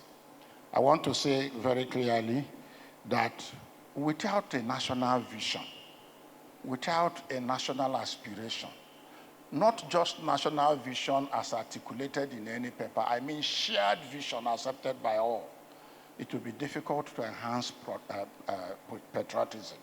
And without patriotism, you can't build a nation. I make bold to say that productive economic progress is usually as a result of sustained commitment to national aspiration. It is a commitment that transcends change of government. A situation where policy inconsistency is occasioned by ethnicity, nepotism, corruption, and above all, lack of adequate sense of patriotism to drive national vision and aspiration cannot deliver on productive economy. There must be that foundation that as a nation, we have the commitment, both the leaders and the led, that this is where we want our nation to be in the nearest future. And it is in the best interest of everybody. Once this is inculcated in us, then you will find out that understanding of policies, both the pains and the benefits of each policies, will be a lot much easier and across border, and everybody will commit to deliver that. So our journey to productive economic well-being, therefore, we have to start with rebuilding our sense of nationalism, benchmarking our national aspiration to achieve economic renaissance, and then a collective commitment to rebuilding our nation on the path of patriotism and rule of law. And I believe that if we're able to reset this foundation, then it will be a lot much easier for us to understand the policy direction of government, because that policy direction obviously will be in the overall interest of the nation, focusing on a national vision that everybody shares from. Another factor that I think led to the collapse of our industrial progress is the factor on the other side, it could have been an advantage or a boost to it, but it turned the other around. The other factor is the oil boom of the 70s, which raised our taste for foreign-made goods as status symbol. Accordingly, import licensing was quick to replace local production. It is evident that local products are generally regarded as inferior goods, and the ability to afford foreign-made goods, on the other hand, are matters for those who have arrived. I am sure none of us that came here today came on a locally made vehicle. And if the market is not there, then who invests to sustain losses? So it is evident that local products are generally regarded as inferior goods, and the ability to afford foreign-made goods, on the other hand, are matters for those who have arrived. It is the market that stimulates production. A situation where we cannot patronize locally made goods, how do you encourage investors to plunge into losses?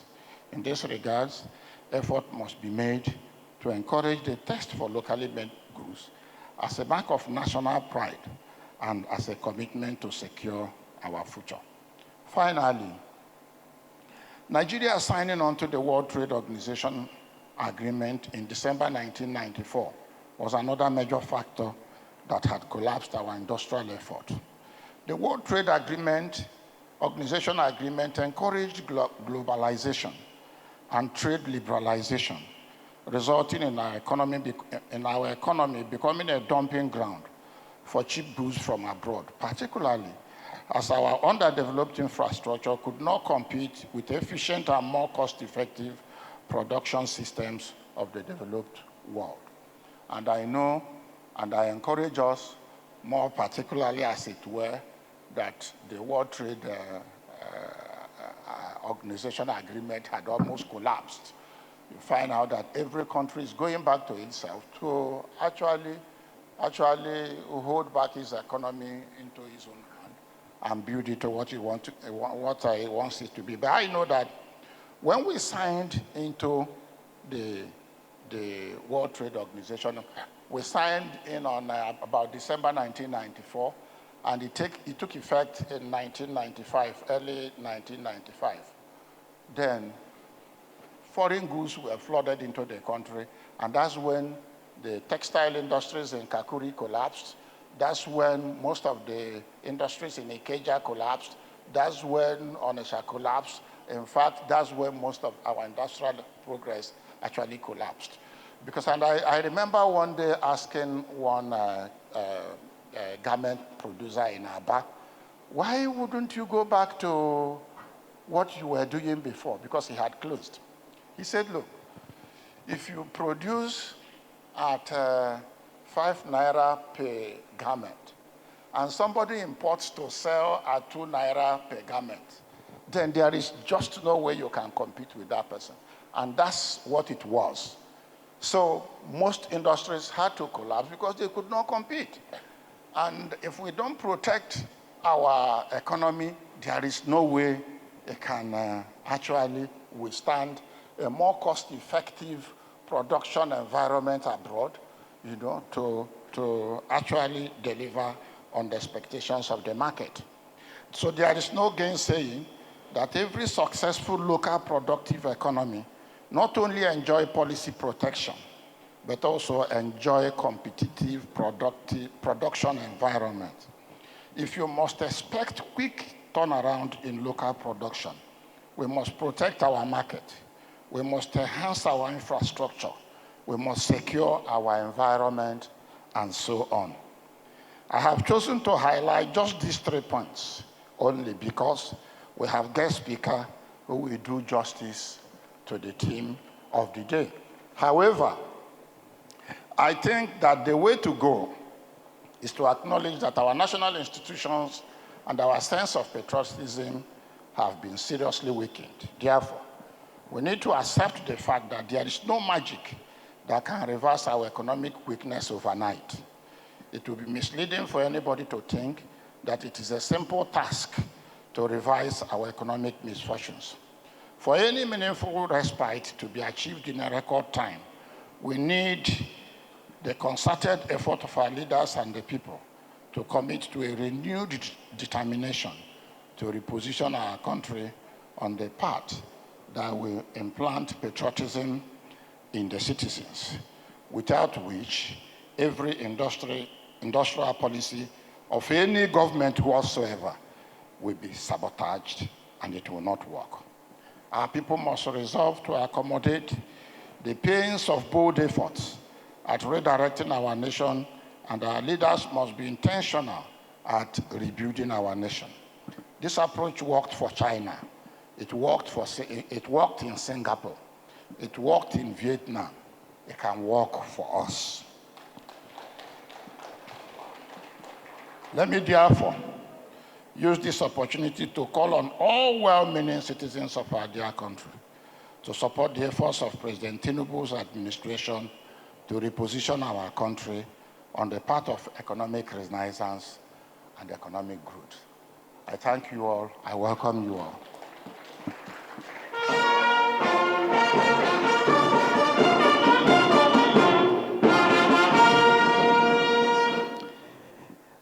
Please, let's put our hands together again for distinguished Senator Ayim Pius Ayim, former President of the Senate of the Federal Republic of Nigeria during the 5th National Assembly. His name alone rings with purpose, steady, balanced, and of course, resonates like the man himself. Distinguished ladies and gentlemen, we're gradually moving to the critical period, and that's the time to take our keynote address. But before then, let me quickly take these recognitions. Engineer Dauda Musa, FNSE, Executive Committee member, representing President of the Nigerian Society of Engineers, Engineer Margaret Aino Oguntala, FNSE. Please, can we put our hands together? Thank you, sir. Let me also quickly acknowledge Professor Onje Gie Wado, former Deputy Governor of Nasarawa State, who also is a BOT member. Can we put our hands together, please? And His Excellency, Patrick Ekwotu, former Deputy Governor of Akwa Ibom State. He's also here. Can we put our hands together? Thank you, sir. For those of you who are putting your hands together, thank you. Please put your hands together again. Aha.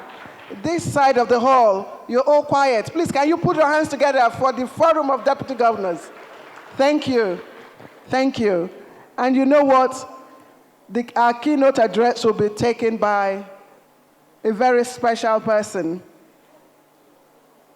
Professor Tanko Ishaya is the Vice Chancellor of the University of Jos, a place I dreamt to further my education. Unfortunately, I couldn't. Lagos State said I must go to Akokite.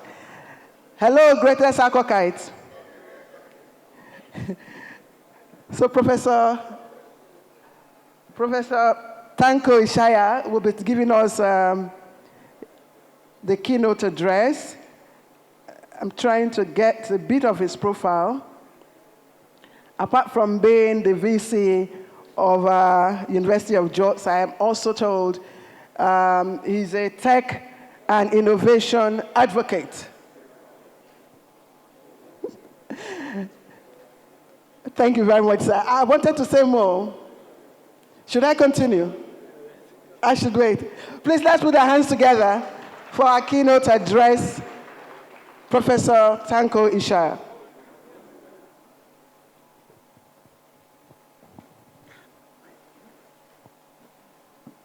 Thank you very much, MC. The chairman of this occasion, His Excellency, distinguished Senator Anyim Pius Anyim, the former Senate President, and the co-chair who has just left, Your Excellency, the Executive Governor of Borno State, Professor Babagana Zulum, who is here ably represented by the Deputy Governor. Let me, on behalf of all the professors, congratulate the Executive Governor of Borno State for receiving an award of innovation. I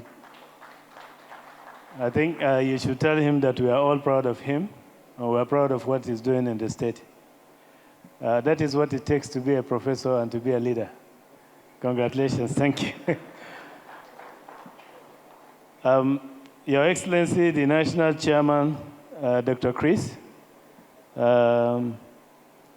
Alozie Akomas, Your Excellencies, distinguished guests, my colleagues, vice chancellors that are here present, professors, ladies and gentlemen, let me stand behind or hide behind an excellent protocol that has already been established, and to go straight to deliver my keynote address. Even though, like I was just saying, sharing that His Excellency, distinguished Senator Anyim Pius Anyim, has already delivered a keynote address.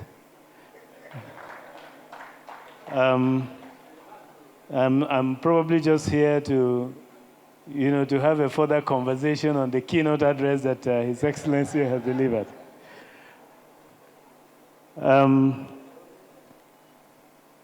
It is indeed with both an honor and privilege that I stand before this gathering of distinguished, eminent statesmen and women, seasoned administrators, and patriotic Nigerians whose service to our nation continues to shape its democratic and developmental journey. I thank the forum sincerely for inviting me to share thoughts on the topic that goes to the heart of Nigerians' economic transformation, which is Nigerians' productive capacity for national growth and self-reliance, the role of leadership, industry, innovation in policy implementation. I believe also that the sub-themes are very apt and engaging. Your Excellencies, this subject is timely, visionary, and necessary because it compels us to look beyond the rhetorics and focus on the mechanisms that will enable Nigeria to achieve sustainable growth, inclusive prosperity, and genuine self-reliance. A sound productive capacity is not just an economic matter, but an inevitable ingredient of democratic governance. Success story of any regime revolves around the productive capacity of the country, the ability to manage available resources for the upliftment of its citizens' standard of living, and the dignity of the country in the Committee of Sovereign Nations. Let us therefore remind ourselves what productive capacity is all about. On a general note, productive capacity of a nation is the highest sum of goods and services that the national economy can conveniently produce at full and efficient employment of its total resources, and so on and so forth. In other words, productive capacity is the overall potential output in relation to the factors of production. This includes labor, capital, entrepreneurship, technology, and of course, its natural resources. Your Excellencies, there's no debate on the abundance of resources available in Nigeria. There's no local government in Nigeria that is currently lacking in resources that will assist in the building of a strong nation with a sustainable economy. The task before us is how to boost the productive capacity and make Nigeria great. The strength of every nation depends on its productive capacity, no doubt. The ability to generate goods, services, ideas, and technology that meet domestic needs and contribute to global value chain. So there's two things here. When His Excellency emphasized on the local aspect of it, but also we need to contribute to the global value chain. It is not merely about having resources. It is about having the capacity and the discipline to transform those resources into wealth and well-being. For Nigeria, productive capacity must be anchored into three very important aspects. Number one is our youthful population, which is both a challenge and also an opportunity. Number two is on our vast natural resources. You will see them abound from agriculture to solid mineral resources. And number three, the growing intellectual and technological capacity, especially within our universities and, of course, innovation hubs.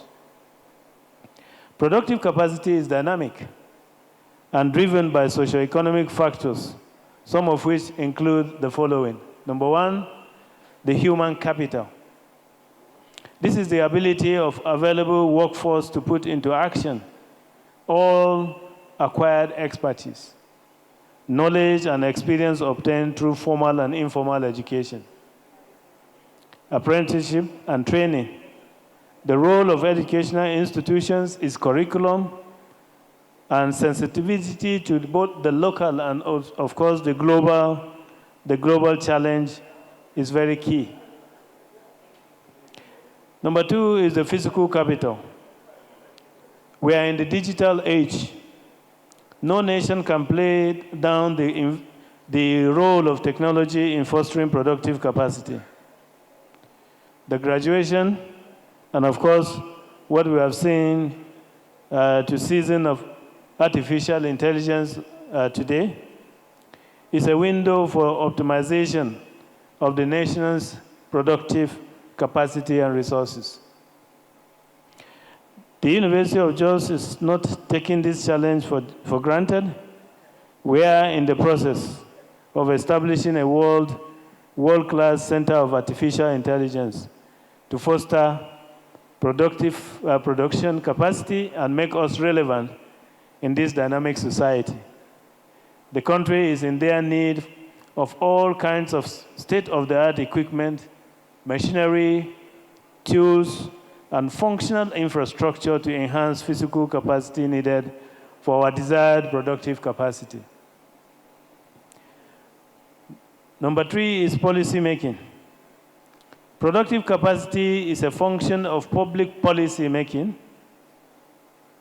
The state of the nation's nation's productive capacity will be reflected in some key socioeconomic and political policies. This is more visible in monetary policies, such as the interest rate, regulation of fiscal policy, and review of investments in both private and public sectors. Number 4, business strategy. Productive capacity of countries is now technically regulated by the private sector. In most cases, the strategies deployed by the private sector gives a path to what the government will do and decisions to be taken in addressing some of the emerging challenges. Number 5 is that of inflation management. The principle of supply and demand have a direct impact on the productive capacity. When resources become scarce, prices are tended to rise. The rise in prices breeds inflation, which must be managed through policy making and, of course, monitoring.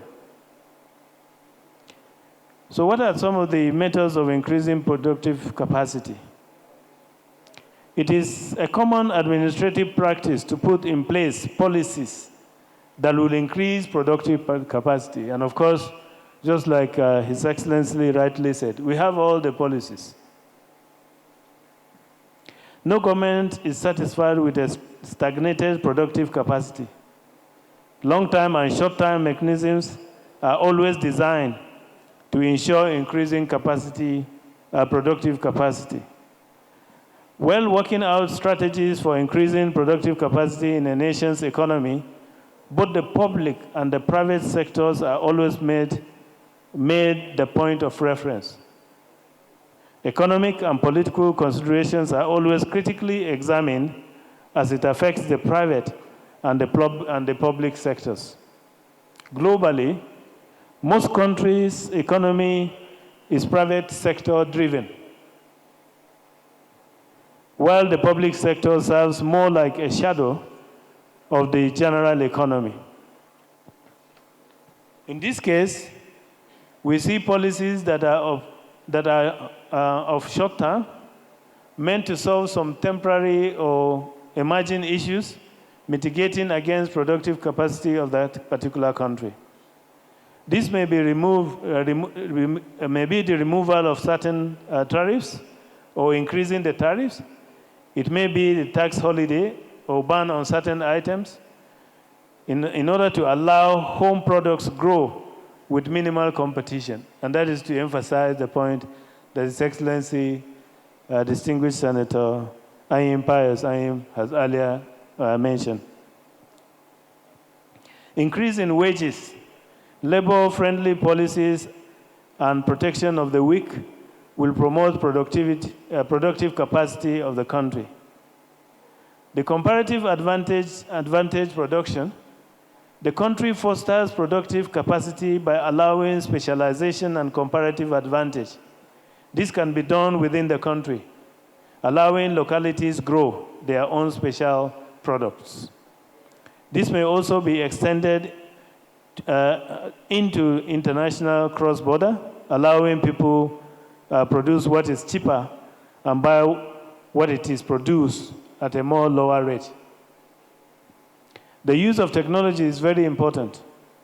In this regard, adequate and modern technology deserves total attention. The government should embark on policies that will make our productive capacity be driven by technology. Obsolete machineries cannot help promote productive capacity in any given nation.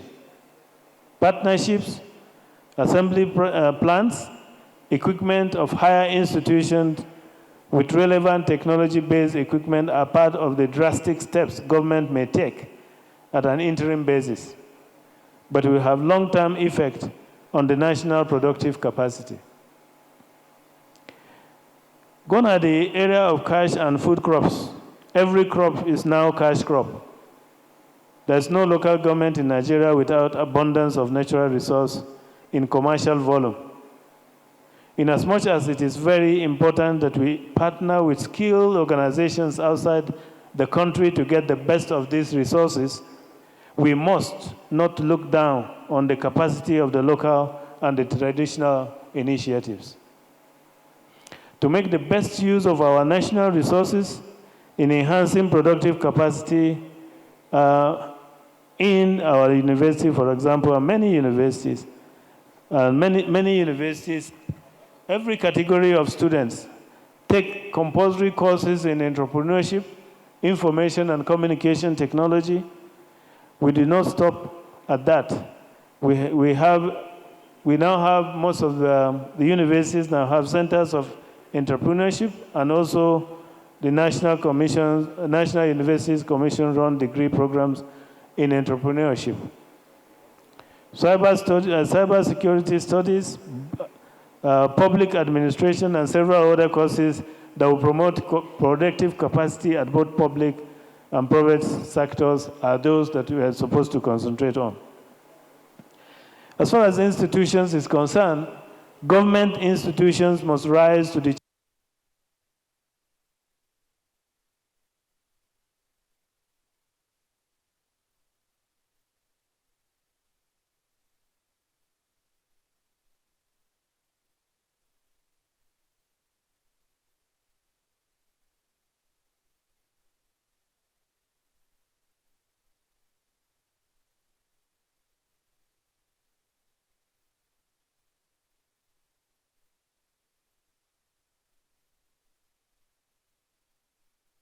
is what we refer to as the national growth. And national growth, of course, is a plain language. Is the increase in the quality and quantity of goods and services produced by the nation's economy. This is usually measured by the country's gross domestic product. It involves the expansion of the economy through measures such as tax reform, government investment, and international collaborations. Growth in any country is very important for the upliftment of the citizens' welfare, as it translates into socio-economic transformation of that particular nation. Let's now look at some of the steps, because we are talking about national growth, some of the steps for national growth and self-reliance. There are several steps a nation can take to attain national growth through productive capacity. In practical terms, a nation like our beloved country and other countries within our socio-economic status may consider the following strategies. Number one, enlarge economic costs. We are to systematically open up every avenue that will increase our capacity to expand goods and services, but both for local and international consumption. We should engage our institutions to identify what can boost our economy, new areas of activities, and the demands at home, and of course, what are the demands internationally. We need to consciously adopt measures that inflation will adjust the country's gross domestic product over certain targeted periods. We need think tanks and strategic actions. There are several agencies and institutions with the capacity to prepare policy papers and working documents that will guide the government to embark on policies and programs that will foster good governance. There should also be a focus on digital revolution. Nigeria is very ripe for massive digital governance. We will agree, Your Excellencies, with me that the present government is taking bold steps to enhance digital government. Our investment in digital technology is the master key for growth and development of the country. We must, at every level, make technological advancement our driving force. The universities, especially our university, have taken several steps in promoting technology through applicable steps. These are visible in our Center of Food Security, in our Center of Excellence in Food Security, Centers of Excellence in Phytomedicine Research and Development, centers in the College of Medical Sciences, and so on and so forth. Promoting and, of course, investing in digital technology and innovation is also seen as a key driver of national growth and development. There's also, of course, the legacy of continuity. Legislation that will ensure continuity of lasting programs and policies should be put in place with provisions that will include compliance. Policy should not be regime-based. It should outlast the regimes. Review of policies and programs should not be a political agenda, but a national agenda. Your Excellencies, I will not preempt our erudite scholars who are fully prepared to take us through 5 impactful sessions. However, let us remind ourselves of the Nigerians' recent gross domestic product economic growth. Nigerians' GDP grew by only 4.23% in the second quarter of 2025, which is the fastest rate in 4 years. However, for the third quarter, we experienced a slow projection of 3.9%. This came to be simply probably because of the delayed efforts of some monetary policies that are easing instability in capital flow and also that of oil prices. The good news, however, is that other economic indicators present a positive environment, such as the decline in inflation and the recovery of services and non-oil sectors. National self-reliance. Your Excellencies, self-reliance does not mean isolation from global trade or technology. It means resilience. The ability to depend primarily on our internal strength, and that we are able to add value to our exports and reduce dependency in imported goods and foreign expertise. Yet, despite our abundant resources, Nigeria's economy remains very, very vulnerable and underproductive. We export crude oil, but import refined petrol. We grow food, but still depend on imports. We educate brilliant minds, but often fail to harness their creativity. And instead, we allow other countries come in and pick these brilliant brains to their own countries and explore the creativity, their potentials, in order to grow their self-reliance and self-sufficiency. This is not a lack of potential. It is, to my own thinking, it is a leadership and a policy execution gap. And that's an area that we really need to focus on. I am very optimistic that we have a clear course to sail to greatness as a country.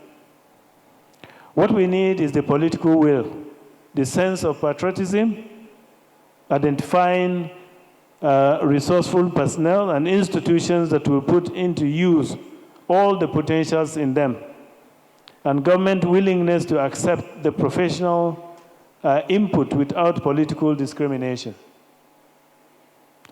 This we can attain through a deliberate national self-reliance. This simply means we must be conscious of our identity as a sovereign nation. We must throw away the garment of dependence, create a deep sense of patriotism that will take into consideration our capacity as a nation, the steps to clear political agenda that will bring to fore our economic potentials, the comparative advantages of self-sufficiency, lasting integrity, inclusiveness, and of course, national security. For us as a nation, I think we have 5 key steps to enhance national self-reliance needed for boosting our productive capacity. These, of course, include, number 1, engaging citizens in economic and political affairs of the country. Let the citizens have confidence in government, in governance, through inclusive policies, creating a sense of belonging with equal opportunities. This will translate to a culture of productive way of life, propelled by commitment, sacrifice, and active participation in matters that will promote unity and, of course, economic development. Upholding national sovereignty. The sovereignty of Nigeria should not be compromised in whatever disguise. No economic ties should enslave citizens and reduce governance to agent of foreign capital or neo-colonial leadership under the tag of globalization. Internal security of the nation is a key sign of legitimate governance. The government should not compromise its internal security. The Nigerian police force should not only be recognized on paper as the primary custodians of the nation's internal security, but must be properly equipped in all ramifications to perform their constitutional duties. The military should continue with the task of protecting the nation against any form of external aggression, with more emphasis on cross-border operations rather than internal. National pride is what we have as human resource. Natural resources and value systems should be promoted and protected to institutionalize sense of belonging and, of course, encourage local skills and local development. Last but not the least, we should totally value our local resources. And again, this is an emphasis on what His Excellency earlier said. We must cherish our products above imported products, promote exports above imports, and create avenue of national pride. So what is therefore the role of leadership in national productivity? We have already extracted issues around boosting productive capacity. There is absolutely no doubt that we can only advance with the right leadership. It is a common practice to blame leaders for any negative development and claim credit for things that are working well. A leader with adequate knowledge of national economy, what the citizens need, and how to move the country forward is highly needed to enhance productive capacity of our nation. Leadership remains the single most critical factor in determining a nation's productive trajectory. History teaches us that nations rise or decline not because of what they have, but because of what their leaders do with what they have. Nigeria has never lacked good ideas and has never lacked good policies. From Vision 2020 and needs to the economic recovery and growth plan, and now the renewed hope agenda. However, many of these initiatives have suffered from weak implementation, fragmented coordination, and in some cases, lack of continuity from one policy to another. In national leadership, every good leader has the potential to boost the economy, as there are citizens in all sectors of the society that are experts and very knowledgeable in various areas of specializations. Without parochial sentiments, a good leader will scout or shop for good hands, experts who can support the country, not primarily his administration, but the country as a whole. The leadership should develop a feedback strategy that will keep them above every situation. This means that the leader must be teachable, learning new facts, and allowing the experts to give professional submissions and advice. The leadership should devote resources for training and research, not holding to traditions that are not productive. Regular updates from various sectors, and also interact with organizations and countries with similar productive interests for collaboration and protection of the collective interest. The need to have legislative backing that will protect and promote productive capacity is very important. The laws may be amended based on emerging trends, not holding to unproductive and unprofitable legislation. Business environment should be friendly and promising with brighter future. This is the task of leadership. The local actors must be protected, especially those that are weak in terms of resource and capital. Relevant financial institutions and support agencies should be put in place by leadership to boost productive capacity. To unlock productive capacity, our leadership at all levels must, one, provide long-term vision that transcends political cycles. Number two, ensure policy consistency regardless of the change of administration. Number three, promote meritocracy and competence in public service appointments. Number four, lead with integrity, using public resources and public good. And of course, build institutions, not individuals, as the engines of governance continuity. The challenge before us is not a shortage of blueprints, but the failure to execute with discipline and accountability. A productive economy cannot grow in a climate where leadership lacks moral authority or where the rule of law is compromised. Industry. Of course, Your Excellencies, let us always bear in mind that industries are the engine of economic transformation. Industry converts ideas and policies into tangible outcomes. However, Nigeria's industrial base has remained fragile for decades, undermined by erratic power supply, in some cases, infrastructural decay, limited access to credit, and weak linkages between research and development.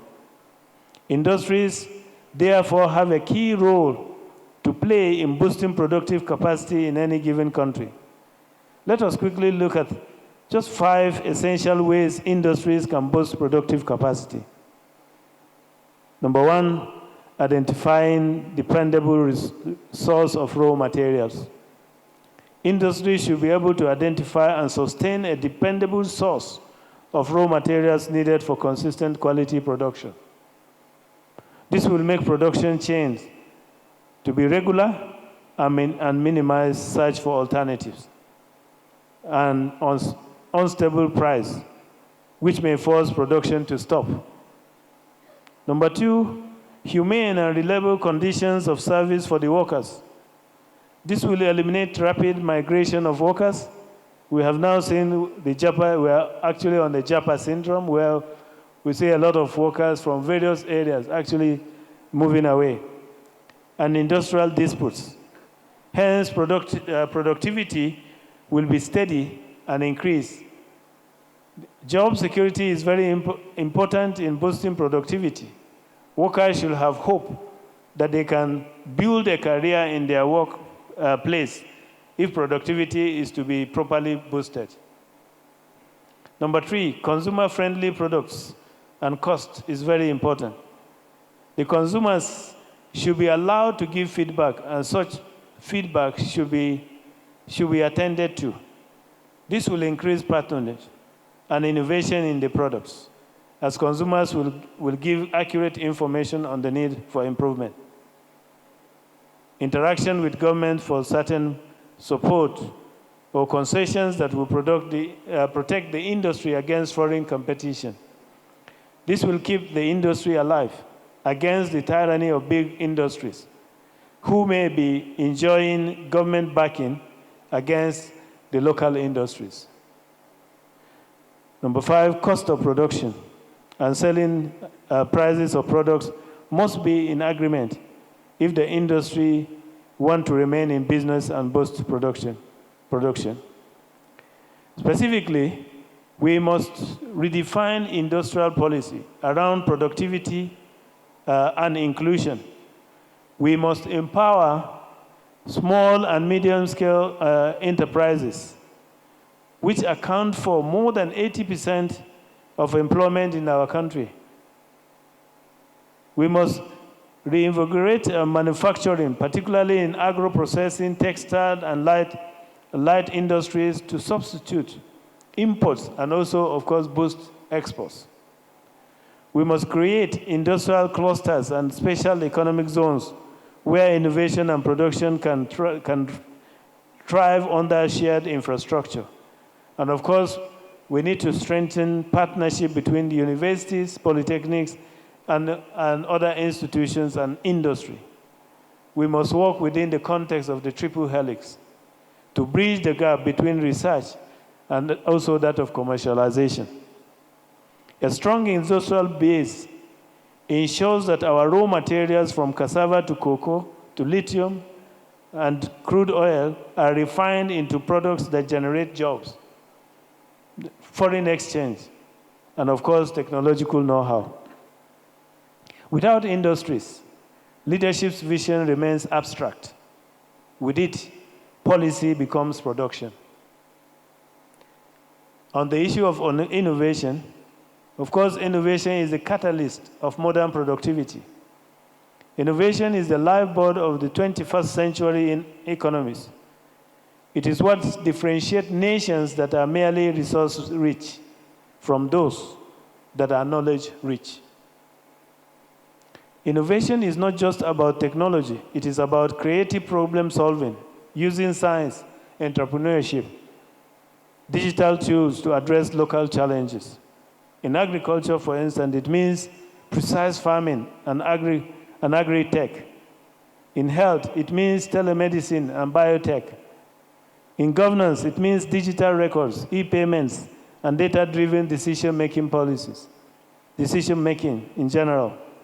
Nigeria must deliberately invest in the innovation ecosystem by funding research and development in universities and research institutions, by protecting the intellectual property to reward creativity in those institutions, by establishing innovation and technology parks linked to university and industry, and of course, encouraging youth entrepreneurship through targeted grants, mentorship, and of course, incubation.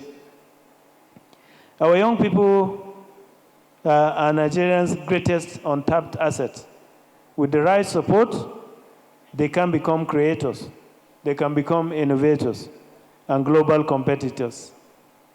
Leadership must therefore create an environment where innovation is rewarded, but not stifled. We have seen in most cases where innovation actually in this country, rather than being supported, but it's actually stifled. Policy implementation, which is actually the missing link. Our problem, as many of us know from experience, has never been the policy scarcity, but policy inconsistency. And of course, in some cases, poor execution of such policies. We need effective policy implementation. Effective policy implementation requires institutional discipline, accountability mechanisms, and stakeholder inclusion.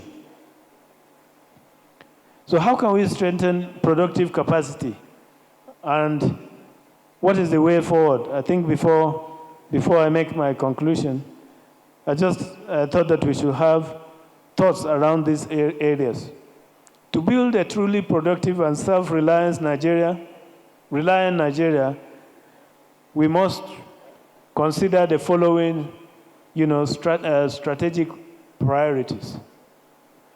Number one, we need to diversify the economy through agro-industrialization, solid minerals, and of course, digital economy. Number two, we need to invest massively in human capital, education, health, and skills development, particularly through revitalized TVET institutions, is core. We need to reform infrastructure, especially energy, transport, and broadband connectivity, to reduce production costs.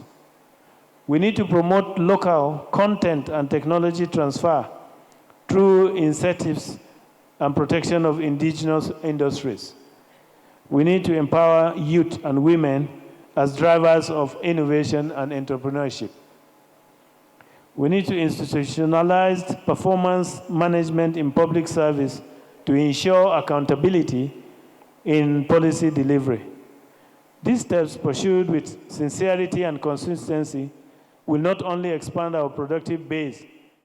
And you're still watching Newsday here on Arise News. That was the opening ceremony of the 4th annual conference of the Forum of the Former Deputy Governors of Nigeria, taking place in Abuja.